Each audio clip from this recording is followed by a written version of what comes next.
ನಮಸ್ಕಾರ ವೀಕ್ಷಕರೇ, ನಾಡಿನ ಸಮಸ್ತ ಜನತೆಗೂ ಕೂಡ ನಮ್ಮ ಕುಡ್ಲ ವಾಹಿನಿಯ ಸಮಸ್ತ ವೀಕ್ಷಕರಿಗೂ ಕೂಡ ಮಕರ ಸಂಕ್ರಾಂತಿ ಹಬ್ಬದ ಶುಭಾಶಯಗಳು. ಈ ಮಕರ ಸಂಕ್ರಾಂತಿ ಹಬ್ಬದ ಶುಭ ಪರ್ವದಲ್ಲಿ, ಶುಭ ಕಾಲಘಟ್ಟದಲ್ಲಿ ನಾವು ಇವತ್ತು ಒಂದು ಅದ್ಭುತವಾಗಿರುವಂತಹ ಒಂದು ವಿಷಯದ ಬಗ್ಗೆ ನಾವು ಮಾತನಾಡ್ತಾ ಇದ್ದೇವೆ.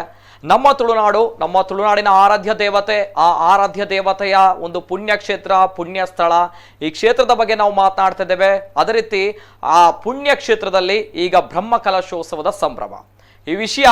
ಈ ವಿಷಯದ ಬಗ್ಗೆ ನಮ್ಮ ಚರ್ಚೆ ಮಾತನಾಡ್ತಿರುವಂತದ್ದು. ವಿಶೇಷ ಕಾರ್ಯಕ್ರಮಕ್ಕೆ ಸ್ವಾಗತ. ನಾನು ನಿತಿನ್ ಸಾಲ್ಯಾನ್.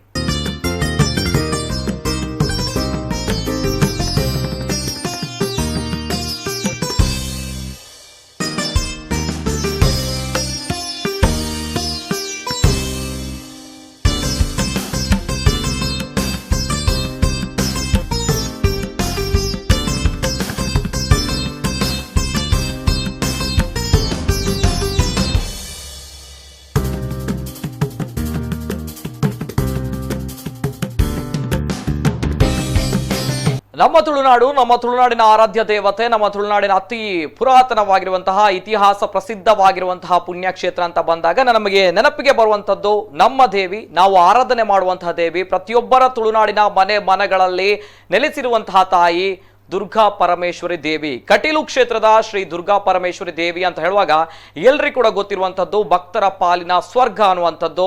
ಇನ್ನೊಂದು ಕಡೆ ನದಿ ದಂಡೆ, ನಮ್ಮ ನಂದಿನಿ ನದಿಯ ದಂಡೆಯಲ್ಲಿ ಇರುವಂತಹ ಒಂದು ಅದ್ಭುತವಾಗಿರುವಂತಹ ಪುಣ್ಯದ ಕ್ಷೇತ್ರ ಕಟೀಲು ಕ್ಷೇತ್ರದಲ್ಲಿ. ಈಗ ಬ್ರಹ್ಮ ಕಲಶೋತ್ಸವದ ಸಂಭ್ರಮ, ಅದ್ಭುತವಾಗಿರುವಂತಹ ದೃಶ್ಯಗಳು ನಮ್ಮ ಕಣ್ಣ ಮುಂದೆ ಇನ್ನು ಕಾಣಲಿಕ್ಕೆ ಸಿಗುತ್ತೆ ಅನ್ನುವಂಥದ್ದು. ಜನವರಿ 22ರಿಂದ ಫೆಬ್ರವರಿ 3ರವರೆಗೆ ಅದ್ಭುತವಾಗಿರುವಂತಹ ಬ್ರಹ್ಮ ಕಲಶೋತ್ಸವ ಕಾರ್ಯಕ್ರಮಗಳು ನಡೆಯಲಿಕ್ಕಿದೆ. ನಾಗಮಂಡಲ ನಡೆಯಲಿಕ್ಕಿದೆ, ಸ್ವರ್ಣ ಧ್ವಜ ಪ್ರತಿಷ್ಠಾಪನೆ ನಡೆಯಲಿಕ್ಕಿದೆ. ಅದೇ ರೀತಿ ಅದ್ಭುತವಾಗಿರುವಂತಹ ಹಲವು ಕಾರ್ಯಕ್ರಮಗಳು ನಡೆಯಲಿಕ್ಕಿದೆ. ಏನೆಲ್ಲ ಕಾರ್ಯಕ್ರಮಗಳು ನಡೆಯಲಿಕ್ಕಿದೆ, ಯಾವ ರೀತಿ ಸಿದ್ಧತೆಗಳು ಆಗ್ತಾ ಇದೆ ಅನ್ನುವಂಥದ್ದು ಕಂಪ್ಲೀಟ್ ಡೀಟೇಲ್ಸ್ ಬರ್ತಾ ಇದೆ. ಒಂದ್ಸಲ ನೋಡ್ಕೊಂಡು ಬನ್ನಿ. ಸಾತ್ವಿಕ ಸ್ವರೂಪಿಣಿಗೆ ಬ್ರಹ್ಮ ಕಲಶದ ಸಂಭ್ರಮ. ಜನವರಿ 22ರಿಂದ ಫೆಬ್ರವರಿ 3ರವರೆಗೆ ವೈಭವದ ಬ್ರಹ್ಮ ಕಲಶೋತ್ಸವ.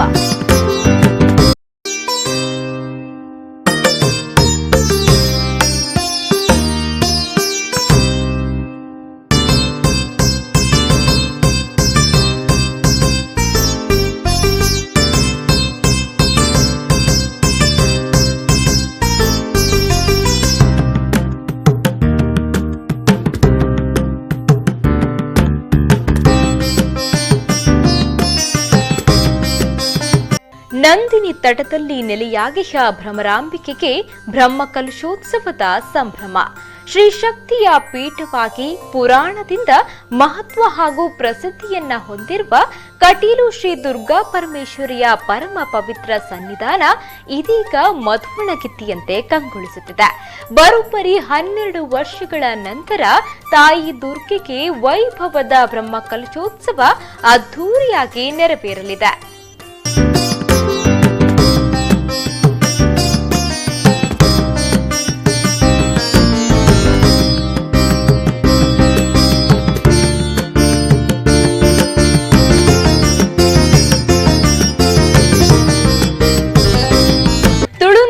ಜನರ ಇಷ್ಟ ದೇವತೆಯಾಗಿ ಅಭಯ ನೀಡುತ್ತಿರುವ ಕಟೀಲು ದೇವಿ ಸಾನ್ನಿಧ್ಯವು ಪುರಾತನ ಇತಿಹಾಸವನ್ನು ಹೊಂದಿದೆ. ಊರು ಪರವೂರಿನಿಂದ ಆಗಮಿಸುವ ಭಕ್ತಾದಿಗಳು ಶ್ರೀದೇವಿಯ ಕೃಪಾ ಕಟಾಕ್ಷಕ್ಕೆ ಪಾತ್ರರಾಗ್ತಾರೆ. ಸೊಗಸಾದ ಪೌರಾಣಿಕ ಕಥೆಯನ್ನ ಹೊಂದಿರೋ ಈ ಆಧ್ಯಾತ್ಮಿಕ ಕ್ಷೇತ್ರ ಇದೀಗ ಜೀರ್ಣೋದ್ಧಾರಗೊಂಡು ಹೊಸ ರೂಪ ಪಡೆದುಕೊಂಡು ನಳನಳಿಸುತ್ತಿದ್ದು, ತಾಯಿ ಭ್ರಮರಾಂಬಿಕೆ ಭಕ್ತಾದಿಗಳನ್ನ ತನ್ನತ್ತ ಸೆಳೆಯುತ್ತಿದ್ದಾಳೆ. ದಕ್ಷಿಣ ಕನ್ನಡ ಜಿಲ್ಲೆಯ ಪ್ರೇಕ್ಷಣೀಯ ಪುಣ್ಯ ಸ್ಥಳಗಳಲ್ಲಿ ಕಟೀಲು ಶ್ರೀದೇವಿಯ ಕ್ಷೇತ್ರ ಕೂಡ ಒಂದು. ನಂದಿನಿ ನದಿ ತಟದ ಮೇಲಿರುವ ಕಟೀಲು ಶ್ರೀ ದುರ್ಗಾ ಪರಮೇಶ್ವರಿ ದೇವಸ್ಥಾನ ಜಿಲ್ಲೆಯ ಪ್ರಮುಖ ದೇವಸ್ಥಾನಗಳಲ್ಲೊಂದು. ಈ ದೇವಾಲಯವು ನಂದಿನಿ ಎಂಬ ಒಂದು ಪುಟ್ಟ ನದಿಯ ಮಧ್ಯದಲ್ಲಿರುವ ಒಂದು ಸಣ್ಣ ದ್ವೀಪದಲ್ಲಿ ನೆಲೆಗೊಂಡಿದೆ.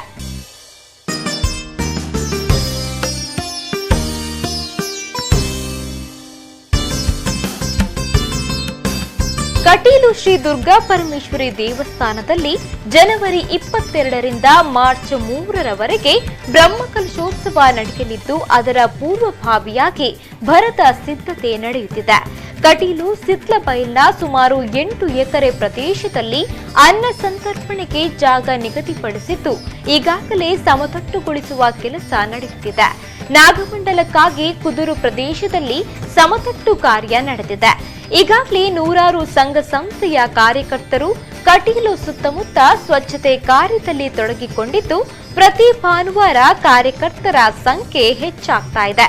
ಬೇರೆ ಬೇರೆ ಪ್ರದೇಶಗಳಿಂದ ಆಗಮಿಸಿರುವ ವಿದ್ಯಾರ್ಥಿಗಳು ಹಾಗೂ ನಾಗರಿಕರು ಕರಸೇವೆ ಮಾಡುವ ಮೂಲಕ ತಾಯಿ ದುರ್ಗಿಯ ಕೃಪೆಗೆ ಪಾತ್ರರಾಗುತ್ತಿದ್ದಾರೆ.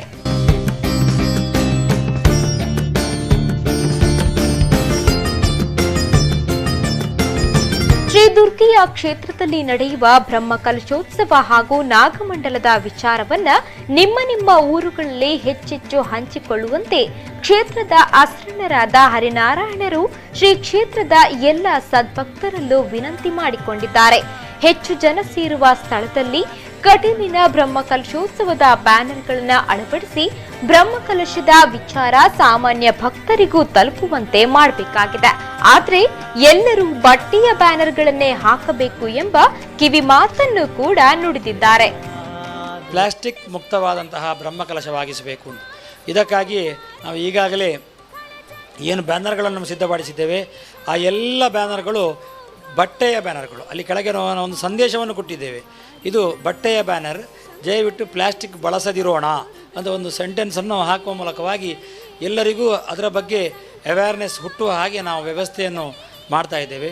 ದೇವಸ್ಥಾನದಲ್ಲಿ ನಾಳ್ದು ಬ್ರಹ್ಮಕಲಶದ ಸಂದರ್ಭದಲ್ಲಿ ನಾವು ಡಬಲ್ ಪ್ಲಾಸ್ಟಿಕ್ ಅಂತ ಕೆಲವಿರ್ತದೆ, ಅದನ್ನು ನಾವು ಕೆಲವು ಪಾತ್ರೆಗಳಿಗೆ ಆಗಿ ಇದಕ್ಕಾಗಿ ಉಪಯೋಗಿಸಬೇಕಾದಂತಹ ಅನಿವಾರ್ಯತೆ ಬರ್ಬೋದು. ಬಿಟ್ಟರೆ ಮತ್ತು ಯಾವುದೇ ಪ್ಲಾಸ್ಟಿಕ್ಗಳನ್ನು ಉಪಯೋಗಿಸುವುದಿಲ್ಲ. ಕೋಟಿ ಜಪಯಜ್ಞ ಅಭಿಯಾನ ಭ್ರಾಮರಿ ಅವತರಣೆಯಾದ ಕಟೀಲು ಶ್ರೀ ದುರ್ಗಾ ಪರಮೇಶ್ವರಿಯ ಬ್ರಹ್ಮ ಕಲಶೋತ್ಸವದ ಹಿನ್ನೆಲೆಯಲ್ಲಿ ಕೋಟಿ ಜಪಯಜ್ಞ ಎಂಬ ವಿಶೇಷ ಅಭಿಯಾನವನ್ನು ಹಮ್ಮಿಕೊಳ್ಳಲಾಗಿದೆ.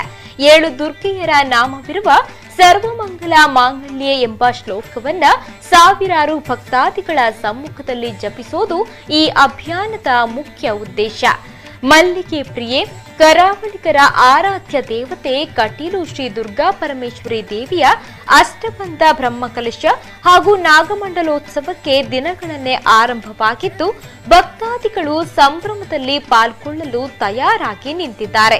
ಇತಿಹಾಸ ಪ್ರಸಿದ್ಧ ಕ್ಷೇತ್ರದಲ್ಲಿ ನಡೆಯುವ ವೈಭವದ ಬ್ರಹ್ಮಕಲಶದಲ್ಲಿ ಸ್ವಾಮೀಜಿಗಳು, ಗಣ್ಯಾತಿ ಗಣ್ಯರು ಹಾಗೂ ಸಾವಿರಾರು ಭಕ್ತಾದಿಗಳು ಪಾಲು ಪಡೆದುಕೊಳ್ಳಲಿದ್ದಾರೆ.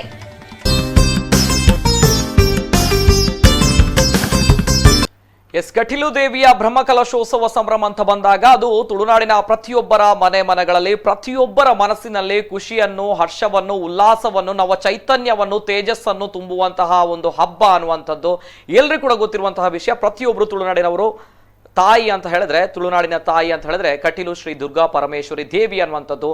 ಆ ದೇವಿಗೆ ಬ್ರಹ್ಮಕಲಶೋತ್ಸವ ಅಂತ ಹೇಳುವಾಗ ಇದು ಎಲ್ಲರ ಹಬ್ಬ, ಎಲ್ಲರಿಗೂ ಸೇರಿದಂತಹ ಹಬ್ಬ. ನಾವೆಲ್ಲರೂ ಕೂಡ ಜೊತೆಯಾಗಿ ಆಚರಿಸಬೇಕು ಅನ್ನುವಂಥದ್ದು ಎಲ್ಲರ ಆಶಯ ಕೂಡ, ಎಲ್ಲರ ಕೂಗು ಕೂಡ. ಅದಕ್ಕೋಸ್ಕರ ಇವತ್ತಿನ ಕಾರ್ಯಕ್ರಮ.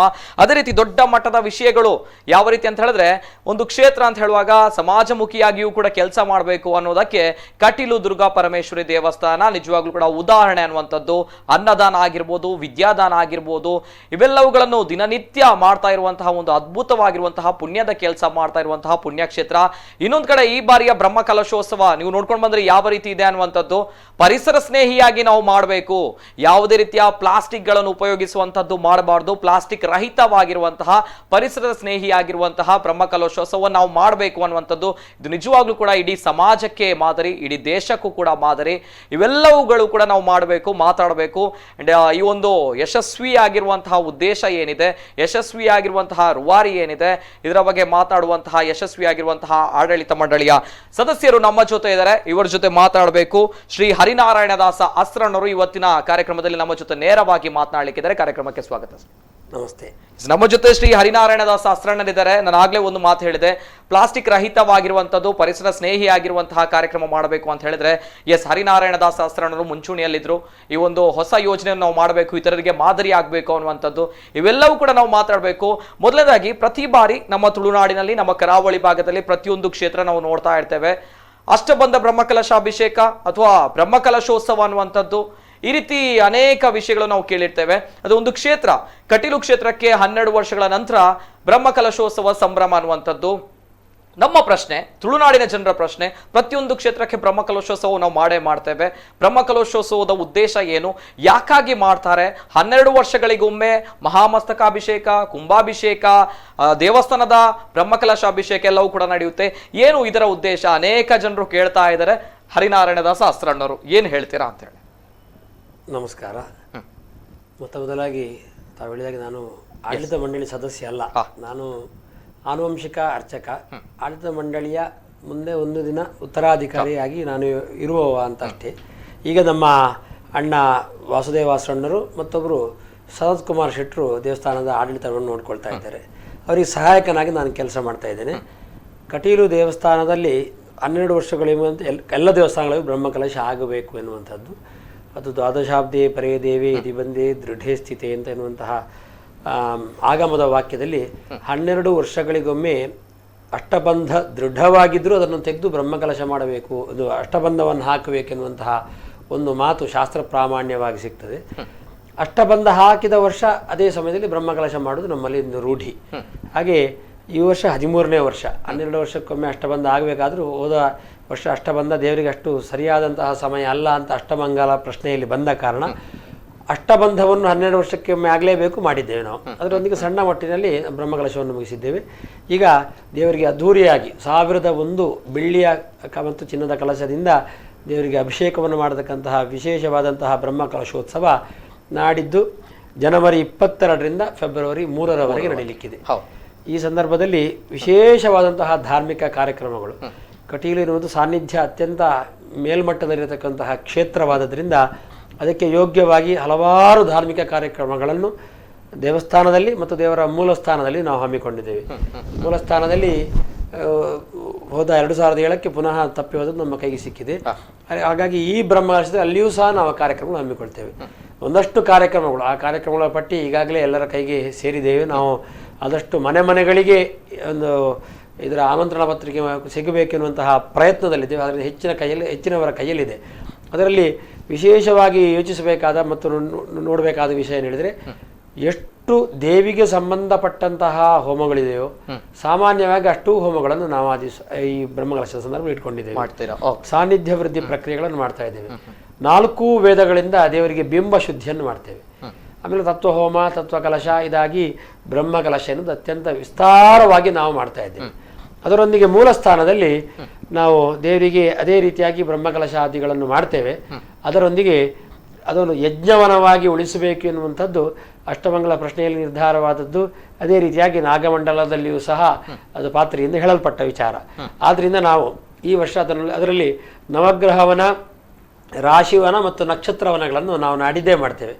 ಅದು ಹೇಗೆ ಹೇಳಿದರೆ, ಒಂದು 27 ರಾಶಿಗಳು, 27 ನಕ್ಷತ್ರಗಳು, ಅದಕ್ಕೆ 12 ರಾಶಿ, ಅದಕ್ಕೆ 9 ಅಧಿಪರು ನವಗ್ರಹರು ಅಂತ. ಹಾಗಾಗಿ ಆ ಪ್ರತಿ ದಿವಸವೂ ಸಹ ಒಂದೊಂದು ಗ್ರಹರ ಹೋಮಗಳನ್ನು ನಾವು ಮಾಡ್ತೇವೆ. ಒಂದು ದಿವಸ ಸೂರ್ಯಯಾಗ, ಮತ್ತೊಂದು ದಿವಸ ಸೋಮಯಾಗ, ಅದೇ ರೀತಿಯಾಗಿ ಕುಜ, ಬುಧ, ಹೀಗೆ 9 ಗ್ರಹರ ಒಂದು ಯಾಗವನ್ನು ಮಾಡ್ತೇವೆ. ಆಯಾ ಗ್ರಹರ ವೃಕ್ಷ ಮತ್ತು ಆಯಾ ರಾಶಿಯ ವೃಕ್ಷ, ಯಾವ ಗ್ರಹ ಯಾವ ರಾಶಿಯ ಅಧಿಪತಿಯೋ ಆ ರಾಶಿಯ ವೃಕ್ಷ ಮತ್ತು ಆ ರಾಶಿಗಳಲ್ಲಿ ಯಾವ ಯಾವ ನಕ್ಷತ್ರ ಇದೆಯೋ ಆ ಎಲ್ಲ ನಕ್ಷತ್ರಗಳ ವೃಕ್ಷವನ್ನು ಪೂಜೆ ಮಾಡಿ ಆ ದಿನ ಅದನ್ನು ನಾವು ಗಣ್ಯರ ಮೂಲಕವಾಗಿ ನೆಡುವಂತಹ ಒಂದು ವಿಶಿಷ್ಟವಾದ ಕಾರ್ಯಕ್ರಮಗಳನ್ನು ಹಮ್ಮಿಕೊಂಡಿದ್ದೇವೆ. ಹೀಗಾಗಿ 9 ದಿನಗಳಲ್ಲಿ 23ರಿಂದ ಆರಂಭಿಸಿ 9 ದಿನಗಳಲ್ಲಿ ಒಟ್ಟು 48 ಯಾಜ್ಞಿಕ ವೃಕ್ಷಗಳನ್ನು ನೆಡುವ ಮೂಲಕವಾಗಿ ಅಲ್ಲಿ ನವಗ್ರಹವನ, ರಾಶಿವನ ಮತ್ತು ನಕ್ಷತ್ರವನಗಳನ್ನು ನಾವು ನಿರ್ಮಾಣಗೊಳಿಸಲಿಕ್ಕಿದ್ದೇವೆ. ಅದ್ಭುತ. ಅದರೊಂದಿಗೆ ಅಲ್ಲಿಯೇ ನಾಗಮಂಡಲ ಆಗ್ತದೆ. ಆಮೇಲೆ ಸಹಸ್ರ ಚಂಡಿಕಾಯಾಗ ಹೇಳಿದರೆ ಸಪ್ತಶತಿ ಹೇಳಿದ್ರೆ ದೇವಿ ಮಹಾತ್ಮ್ಯ ಅಂತ ಏನು ಹೇಳ್ತೇವೆ ನಾವು, ಆ 700 ಮಂತ್ರಗಳನ್ನು 1000 ಬಾರಿ ಪಠಿಸಿ ಅದರ ದಶಾವರ್ತಿ ಹೇಳಿದ್ರೆ 100 ಆವರ್ತಿಯಲ್ಲಿ ಹೋಮ. ಒಂದೊಂದು ಕುಂಡದಲ್ಲಿ 10 ಜನ ಹೋಮ ಮಾಡುವವರು ಇರ್ತಾರೆ. ಹಾಗೆ 100 ಆವರ್ತಿಯಲ್ಲಿ ಹೋಮ ಮಾಡತಕ್ಕಂತಹ ವಿಶಿಷ್ಟವಾದಂತಹ ಮತ್ತು ಶ್ರೇಷ್ಠವಾದಂತಹ ಯಾಗ ಸಹಸ್ರ ಚಂಡಿಕಾ ಯಾಗ. ಅದು ಫೆಬ್ರವರಿ 3ಕ್ಕೆ ನೆರವೇರಲಿಕ್ಕಿದೆ.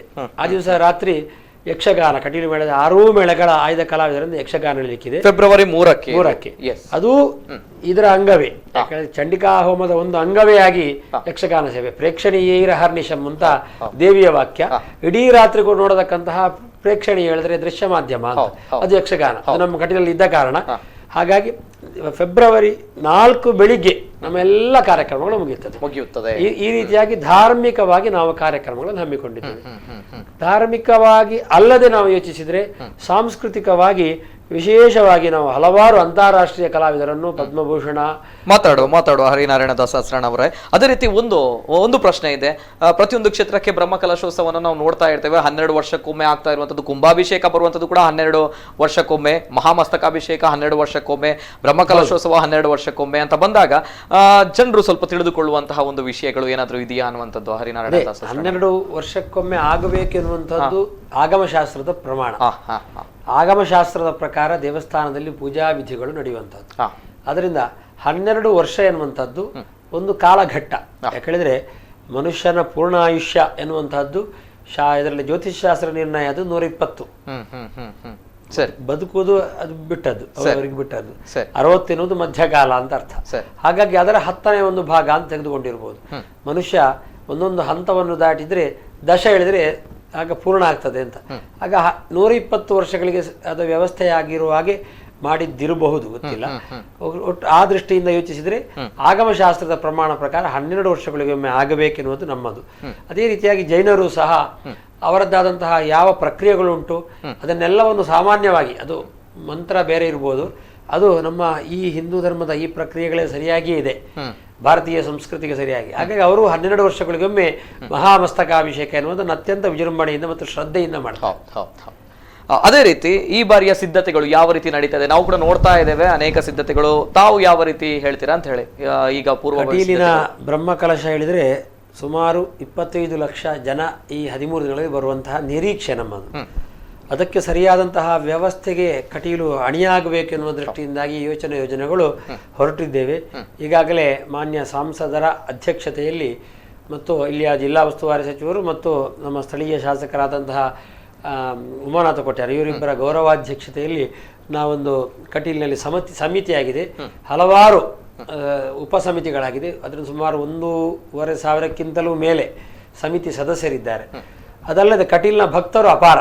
ಇವರೆಲ್ಲರ ಒಂದು ಸಹಕಾರದಿಂದ ಕಟೀಲಿನಲ್ಲಿ ಹಲವಾರು ಅಭಿವೃದ್ಧಿ ಕಾರ್ಯಗಳನ್ನು ನಾವು ಮಾಡಿದ್ದೇವೆ.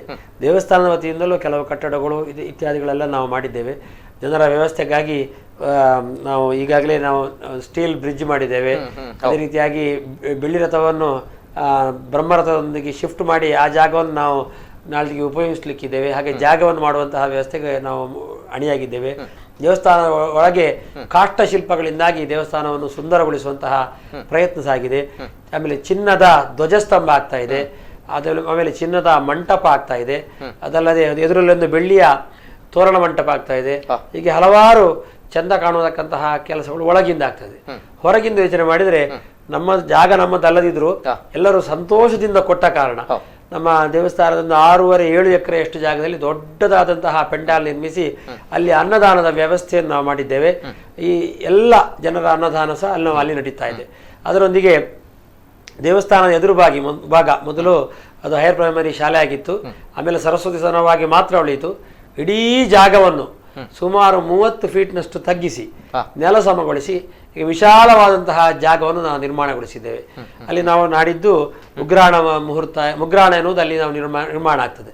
ಇದಕ್ಕಿಂತಲೂ ವಿಶೇಷವಾಗಿ ಒಟ್ಟು 18 ಕಡೆಯಲ್ಲಿ ನಾವು ಒಂದು ಪಾರ್ಕಿಂಗ್ ವ್ಯವಸ್ಥೆಯನ್ನು ಮಾಡಿ ಬರುವ ದಾರಿಯಲ್ಲಿ ಅಲ್ಲಲ್ಲಿ ನಾವು ಅಲ್ಲಿ ಖಾಸಗಿ ಜಾಗದ ಮಾಲೀಕರಲ್ಲಿ ಮಾತಾಡಿ ನಾವು ಪಾರ್ಕಿಂಗ್ ವ್ಯವಸ್ಥೆಯಲ್ಲಿ ಸುಮಾರು 40 ಎಕರೆಯಷ್ಟು ಜಾಗವನ್ನು ನಾವು ಪಾರ್ಕಿಂಗ್ ಆಗಿ ರಿಸರ್ವ್ಗೊಳಿಸಿದ್ದೇವೆ. ಅದಕ್ಕಾಗಿ ಒಂದಷ್ಟು ಸ್ವಯಂ ಸೇವಕರು ದುಡಿತಾ ಇದ್ದಾರೆ. ಈಗಲೂ ಕೆಲಸ ನಡೀತಾ ಇದೆ. ಅದರೊಂದಿಗೆ ಮಾನ್ಯ ಸಂಸದರು ಮತ್ತು ಸ್ಥಳೀಯ ಶಾಸಕರ ಉಮಾನಂದ ಕೊಟ್ಯಾನ್ರ ನೇತೃತ್ವದಲ್ಲಿ 25 ಕೋಟಿ ರೂಪಾಯಿ ಅನುದಾನ ಸರ್ಕಾರದಿಂದ ಬಂದ ಕಾರಣ ರಸ್ತೆ ಅಗಲೀಕರಣ ನಡೀತಾ ಇದೆ. ರಸ್ತೆ ಅಗಲೀಕರಣ ಹೌದು, ಬೇಕೇ ಬೇಕಾಗಿರುವಂತಹ ಪ್ರಮುಖವಾಗಿರುವಂತದ್ದು. ಅಸ್ರಣ್ಣವರು ಇದು ನಾವು ನೋಡ್ತಾ ಇದ್ದೇವೆ. ಯಾವ ಸಂದರ್ಭದ ದೃಶ್ಯಗಳು ಅಂತ ಹೇಳಿ ಅಲ್ಲಿ ಕಾಣತಕ್ಕಂಥದ್ದು ಇದು ನಮ್ಮ ಅಡುಗೆ ಶಾಲೆಯನ್ನು ಈಗ ಕಟ್ತಾ ಇದ್ದೇವೆ. ಈಗ ಅಡುಗೆ ಶಾಲೆಯಲ್ಲಿ ಈಗಾಗಲೇ ನಾವು ಇಂಟರ್ಲಾಕ್ ಅನ್ನು ಸಹ ಹಾಕ್ತಾ ಇದ್ದೇವೆ. ಅಡುಗೆ ಶಾಲೆಯಲ್ಲಿ ನಾಳೆಯ ದಿನ ನಮ್ಮಲ್ಲಿ ಕೊಪ್ಪರಿಗೆ ಮುಹೂರ್ತ ನಡೀಲಿಕ್ಕೆ ಇದೆ. ನಾಳೆ ಗಣಹೋಮ ಮಾಡಿ ಒಳ್ಳೆಯ ದಿವಸ ಅಂತ ಹೇಳಿ ನಾಳೆಯಿಂದಲೇ ಅಲ್ಲಿ ನಾವು ಪ್ರಕ್ರಿಯೆಗಳು ಇನ್ನು ನಿರಂತರವಾಗಿ ನಡೆಸ್ತಾ ಬರ್ತೇವೆ. ಆ ಮೂಲಕವಾಗಿ ಬಹಳ ವಿಶಾಲವಾದ ಸುಮಾರು 3/4 ಎಕರೆಯಷ್ಟು ಜಾಗವನ್ನು ಕೇವಲ ಅಡುಗೆ ಶಾಲೆಯಾಗಿ ನಾವು ಮೇಂಟೈನ್ ಮಾಡ್ತಾ ಇದ್ದೇವೆ. 3/4 ಎಕರೆ ಜಾಗ. ಇದು ನಾಗಮಂಡಲ ಆಗತಕ್ಕಂತಹ ಸ್ಥಳ. ಇದು ಮೂಲ ಸ್ಥಾನ. ಈಗಾಗಲೇ ಅದರಲ್ಲಿ 2 ನಾಗಮಂಡಲ ಆಗಿದೆ. ಒಂದು ದೇವಸ್ಥಾನದ ವತಿಯಿಂದ ಮತ್ತು ಆ ಜಾಗವನ್ನು ನಮಗೆ ಒದಗಿಸಿಕೊಟ್ಟಂತಹ ಸತೀಶ್ ಶೆಟ್ಟರ್ ಅವರ ನಾಗಮಂಡಲ ಆಗಿದೆ. ಇದು ಈಗ ಆಗ್ತಾ ಇರುವಂತದ್ದು 3ನೇ ನಾಗಮಂಡಲಕ್ಕಾಗಿ ಒಂದು ಚಪ್ಪರವನ್ನು ನಾವು ಹಾಕಿಟ್ಟಿದ್ದೇವೆ. ಈಗ ಕಾಣ್ತಾ ಇರ್ತದ್ದು ಮೊದಲಿದ್ದ ಸರಸ್ವತಿ ಸದನ, ಈಗ ಅದು ಇಲ್ಲ ಅಲ್ಲಿ. ಅದನ್ನು ತಗ್ಗಿಸಿ ನೆಲಸಮಗೊಳಿಸಿ ಈಗ ನಾವು ಕಾಮಗಾರಿಯನ್ನು ಮುಗಿಸಿದ್ದೇವೆ. ಇವತ್ತು ಅದಕ್ಕೆ ಡಾಮರ್ ಸಹ ಹಾಕಿ ಆಯ್ತು. ಇದು ದೇವಸ್ಥಾನದ ಹಿಂಭಾಗದ ಜಾಗ. ನಾವೆಲ್ಲ ಇದರಲ್ಲಿ ಕಾಷ್ಟಶಿಲ್ಪದಿಂದ ಅದನ್ನು ತುಂಬಿಸಿದ್ದೇವೆ. ಈಗ ಈ ರೀತಿ ಬರದಿಂದ ಕೆಲಸ ಕಾರ್ಯಗಳು ಎಲ್ಲವೂ ಕೂಡ ನಡೀತಾ ಇದೆ ಅಲ್ವಾ? ಎಸ್, ಕಟೀಲು ಕ್ಷೇತ್ರದಲ್ಲಿ ವಿಜೃಂಭಣೆ ಬ್ರಹ್ಮಕಲಶೋತ್ಸವ ನಡೀತಾ ಇದೆ. ಯಾವ ರೀತಿ ಸಿದ್ಧತೆಗಳು ನಡೀತಾ ಇದೆ ಅನ್ನುವಂಥದ್ದು ಅವರು ಹೇಳ್ತಾ ಇದ್ದಾರೆ. ಅದೇ ರೀತಿ ಈ ಬಾರಿಯ ಕಟೀಲು ಕ್ಷೇತ್ರದ ಬ್ರಹ್ಮಕಲಶೋತ್ಸವ ಸಂಭ್ರಮದಲ್ಲಿ ಅತ್ಯದ್ಭುತವಾಗಿರುವಂಥದ್ದು, ಎಲ್ಲರೂ ಕೂಡ ಗಮನಾರ್ಹವಾಗಿರುವಂಥದ್ದು, ನೋಡ್ತಾ ಇರುವಂಥದ್ದು ಕೋಟಿ ಜಪ ಯಜ್ಞ ಅನ್ನುವಂತಹ ಒಂದು ಯಾಗ ಏನಿದೆ, ಒಂದು ಅಭಿಯಾನ ಏನಿದೆ, ಏನು ಆಸರಣರವರ ಇದೊಂದು ಶ್ರೀ ದೇವಿಯ ಕ್ಷೇತ್ರ ಅಂತ ಹೇಳಿದರೆ, ದೇವಿಯ ಕ್ಷೇತ್ರಕ್ಕೆ ಬರುವಾಗ ಪ್ರತಿಯೊಬ್ಬೊಂದು ಮಗುವಿಗೂ ಸಹ ತಾಯಿ ಹೇಳತಕ್ಕಂತಹ ಮಂತ್ರ ಸರ್ವಮಂಗಲ ಮಾಂಗಲ್ಯೇ ಶಿವೇ ಸರ್ವಾರ್ಥ ಸಾಧಿಕೆ ಶರಣ್ಯೇ ತ್ರ್ಯಂಬಕೆ ಗೌರಿ ನಾರಾಯಣಿ ನಮೋಸ್ತುತೆ ಅಂತ. ಇದು ಸಾಮಾನ್ಯವಾಗಿ ಎಲ್ಲರೂ ಹೇಳೋದ್ರಿಂದ, ಈಗ ಬ್ರಾಹ್ಮಣರು ಹೇಳ್ತಾರೆ, ಬ್ರಾಹ್ಮಣೇತರರು ಹೇಳ್ತಾರೆ, ಎಲ್ಲರೂ ಹೇಳೋದ್ರಿಂದ ಇದೊಂದು ಏನೋ ಒಂದು ಸುಮ್ಮನೆ ಹೇಳತಕ್ಕಂತಹ ಧ್ಯಾನ ಅಂತ ಕೆಲವರ ಕಲ್ಪನೆಯಲ್ಲಿದೆ. ಅಲ್ಲ, ಅದು ನಾವೇ ಈಗ ಚಂಡಿಕಾಹೋಮದಲ್ಲಿ ಮಾಡತಕ್ಕಂತಹ 700 ಮಂತ್ರಗಳಲ್ಲಿ ಪುನಃ 7 ಮಂತ್ರಗಳು ಸಪ್ತಶ್ಲೋಕಿಯಿಂದ ಪ್ರಧಾನ. ಅದರಲ್ಲೂ ಈ ಮಂತ್ರ ಪ್ರಧಾನವಾದ ಮಂತ್ರ. ಈ ಮಹಾಮಂತ್ರ ಅಂತ ಜನರ ಅರಿವಿಗೆ ಅದು ಬರಬೇಕು. ಅವರು ನಿತ್ಯವೂ ಅದನ್ನು ಪಠಿಸ್ತಾ ಇದ್ರೆ ಅವರಿಗೆ ಸರ್ವಾರ್ಥ ಸಿದ್ಧಿ ಆಗ್ತದೆ ಅಂತ ಫಲ ಇದರಿಂದ ಎಲ್ಲರೂ ಸಹ ಆ ಫಲವನ್ನು ಪಡೆದು ಕಟೀಲ್ನ ಭಕ್ತರು ಅಭಿವೃದ್ಧಿ ಆದರೆ ನಮಗೆ ಸಂತೋಷ. ಆ ವ್ಯವಸ್ಥೆಯನ್ನು ಮಾಡಬೇಕು. ಅದರೊಂದಿಗೆ ಇಷ್ಟೂ ಜನರು ಸಂಘೀಯ ಶಕ್ತಿ ಕಲವಿಗೆ ಅಂತ ಇಷ್ಟೂ ಜನರು ಕಟೀಲ್ಗೂ ಬ್ರಹ್ಮಕಲಶದ ಉದ್ದೇಶವಾಗಿ ಜಪಾನ ಮಾಡಿದರೆ ಅದು ಸಾನ್ನಿಧ್ಯ ವೃದ್ಧಿ ಆಗ್ತದೆ. ಆ ಸಾನ್ನಿಧ್ಯ ವೃದ್ಧಿ ಆದ್ರಿಂದ ಸಾನ್ನಿಧ್ಯ ವೃದ್ಧಿ ಹೇಳಿದ್ರೆ ದೇವರಿಗೂ ನಮಗೂ ಇರತಕ್ಕಂತಹ ಪರದೆ ತೊಲಗುವುದು ಅಂತ ಅರ್ಥ. ಆಗ ದೇವರ ನೇರ ಅನುಗ್ರಹ ನಮಗೆ ಬರ್ತದೆ. ಅದು ಯಾರಿಗೆ ಬರಬೇಕು? ನಮಗೆ ಹೇಳಿದ್ರೆ ಎಲ್ಲ ಭಕ್ತರಿಗೆ. ಅವರು ಮಾಡಿದಂತಹ ಜಪದಿಂದ ಅವರಿಗೆ ವಿಶೇಷವಾದಂತಹ ಫಲ ಸಿಗಲಿ ಕಟೀಲ್ನ ಬ್ರಹ್ಮಕಲಶದಲ್ಲಿ ಎನ್ನುವಂತಹ ಉದ್ದೇಶದಿಂದ ಒಂದು ಉಪಾಸನಾ ಬ್ರಹ್ಮಕಲಶ ಎನ್ನುವಂತಹ ಒಂದು ಕಲ್ಪನೆಯಲ್ಲಿ ಇದನ್ನು ಮಾಡಿದ್ದೇವೆ. ಹಲವಾರು ಭಕ್ತರು ದೀಕ್ಷಾಬದ್ಧರಾಗಿ ಈ ಜಪ ಅನುಷ್ಠಾನಗಳಲ್ಲಿ ತೊಡಗಿಸಿಕೊಂಡಿದ್ದಾರೆ. ಈಗಲೂ ದೀಕ್ಷೆ ನಡೀತಾ ಇದೆ. 22ನೇ ತಾರೀಕಿನವರೆಗೆ ಆ ದೀಕ್ಷೆಯನ್ನು ಪಡಿಬಹುದು ಅವರು. 22ನೇ ತಾರೀಕಿನ ಆ ದಿವಸ ಕಟೀಲ್ನಲ್ಲೇ ಪುನಃ ಒಂದು ವಿಶೇಷವಾಗಿ ನಾವು ದೀಕ್ಷೆಯನ್ನು ಕೊಡತಕ್ಕಂತಹ ಒಂದು ಕಾರ್ಯಕ್ರಮವನ್ನು ಇಟ್ಟುಕೊಂಡಿದ್ದೇವೆ. ಭಕ್ತಾದಿಗಳು ಅಲ್ಲಿಗೆ ಬಂದು ಆ ದೀಕ್ಷೆಯನ್ನು ಪಡ್ಕೊಂಡು ಇಡೀ ಬ್ರಹ್ಮಕಲಶ ಸಂದರ್ಭದಲ್ಲಿ ದೀಕ್ಷಾಬದ್ಧರಾಗಿ ಸಾಕಷ್ಟು ಸಂಖ್ಯೆಯಲ್ಲಿ ಜಪ ಮಾಡಬೇಕು. ಕೋಟಿ ಹೇಳಿದ್ರೆ 1 ಕೋಟಿ ಅಂತಲ್ಲ, ಕೋಟಿ ಜಪಗಳಾಗಬೇಕು. ಈ ಜಪ ಇಲ್ಲಿಗೆ ನಿಲ್ಲಬಾರ್ದು. ಫೆಬ್ರವರಿ 2ರ ನಂತರವೂ ಅವರ ಜನಮಾನಸದಲ್ಲಿ ಆ ಮಂತ್ರ ಉಳಿದು ನಿತ್ಯವೂ ಜಪ ಮಾಡ್ತಾ ಇರಬೇಕು. ಅವರಿಗೆ ಶ್ರೇಯೋಭಿವೃದ್ಧಿ ಆಗಬೇಕು ಅಂತ ನಮ್ಮ ಆಶಯ. ಅದ್ಭುತವಾಗಿರುವಂತಹ ಅದೇ ರೀತಿ ಈ ಬಾರಿಯ ಕಟೀಲು ಬ್ರಹ್ಮಕಲಶೋತ್ಸವ ಸಂದರ್ಭದಲ್ಲಿ ಕೋಟಿ ಜಪ ಯಜ್ಞ ಅಭಿಯಾನ ದೊಡ್ಡ ಮಟ್ಟದಲ್ಲಿ ಸುದ್ದಿ ಮಾಡ್ತಾ ಇದೆ. ಅನೇಕ ಜನರು, ಸಹಸ್ರಾರು ಜನರು ಕೋಟಿ ಜಪ ಯಜ್ಞ ಮಾಡ್ತೇವೆ ಅನ್ನುವಂತಹ ಒಂದು ಉದ್ದೇಶದಿಂದ ಮುಂದೆ ಬಂದಿದ್ದಾರೆ.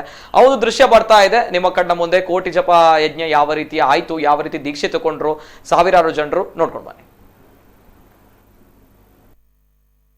ತೆಗೆದುಕೊಂಡಂತಹ ದಿನ ಡಿಸೆಂಬರ್ 15ರಂದು. ಆ ದಿನ ಋಕ್ಸಂಹಿತಾ ಯಾಗವಾಗಿದೆ. ಇಡೀ ಋಗ್ವೇದದ ಒಂದು ಯಾಗ ಮಾಡಿ ದೇವಿಗೆ ಕಲಶಾಭಿಷೇಕವನ್ನು ಮಾಡತಕ್ಕಂತಹ ವಿಶೇಷವಾದ ಪ್ರಕ್ರಿಯೆ ಆ ದಿವಸ ಆಗಿದೆ.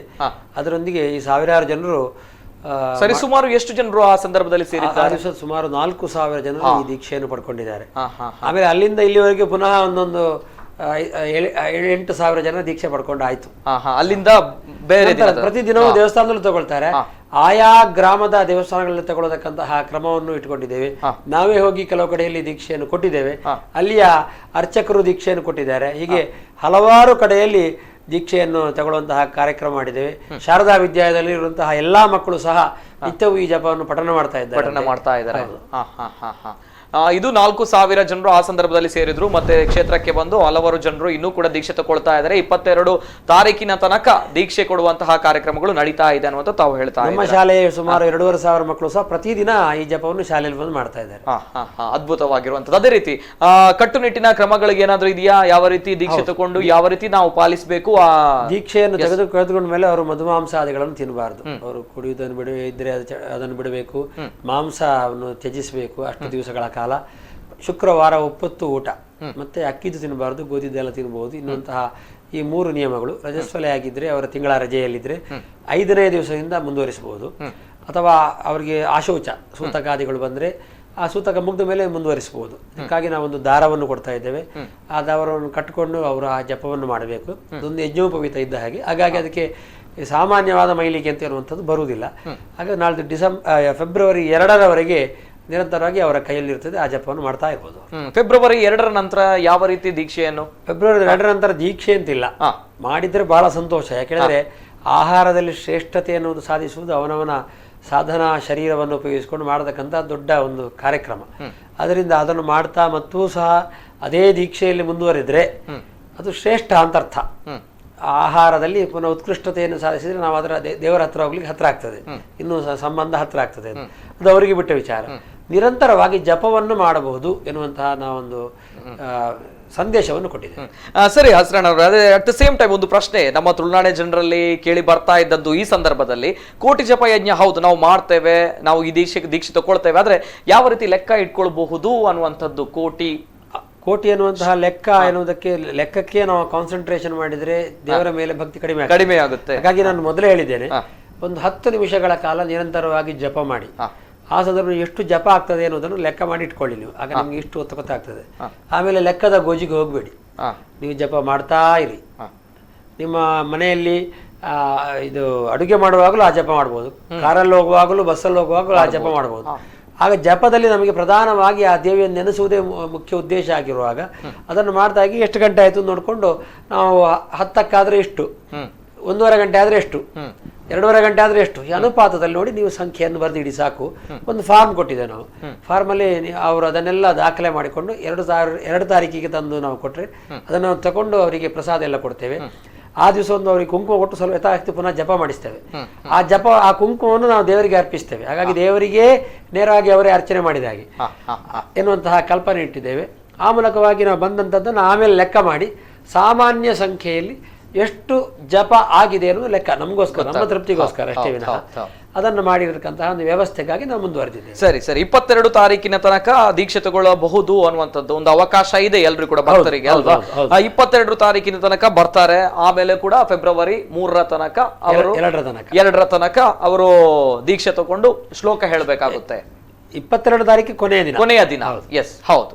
ದೀಕ್ಷೆ 12 ದಿವಸ ದೀಕ್ಷೆ ಕುತ್ಕೊಳ್ಬೇಕು. ಅವಾಗ ಶ್ಲೋಕ ಹೇಳಬೇಕಾಗುತ್ತೆ. ಶ್ಲೋಕ ಯಾವತ್ತು ಹೇಳ್ಬೋದು? ಕಟೀಲಿನ ಬ್ರಹ್ಮಕಲಶದ ಉದ್ದೇಶವಾಗಿ ದೀಕ್ಷೆ ತಗೊಳ್ಳುವವರು 22 ತಾರೀಕು ಕೊನೆ. ಎಸ್. ಅದೇ ರೀತಿ ಈ ಒಂದು ಕೋಟಿ ಜಪ ಯಜ್ಞ ಅನ್ನುವಂತಹ ಒಂದು ಅಭಿಯಾನ ಇದು ಪ್ರಪ್ರಥಮ ಬಾರಿಗೆ ಅಥವಾ ಈ ಹಿಂದೆ ಆಗಿದೆಯಾ?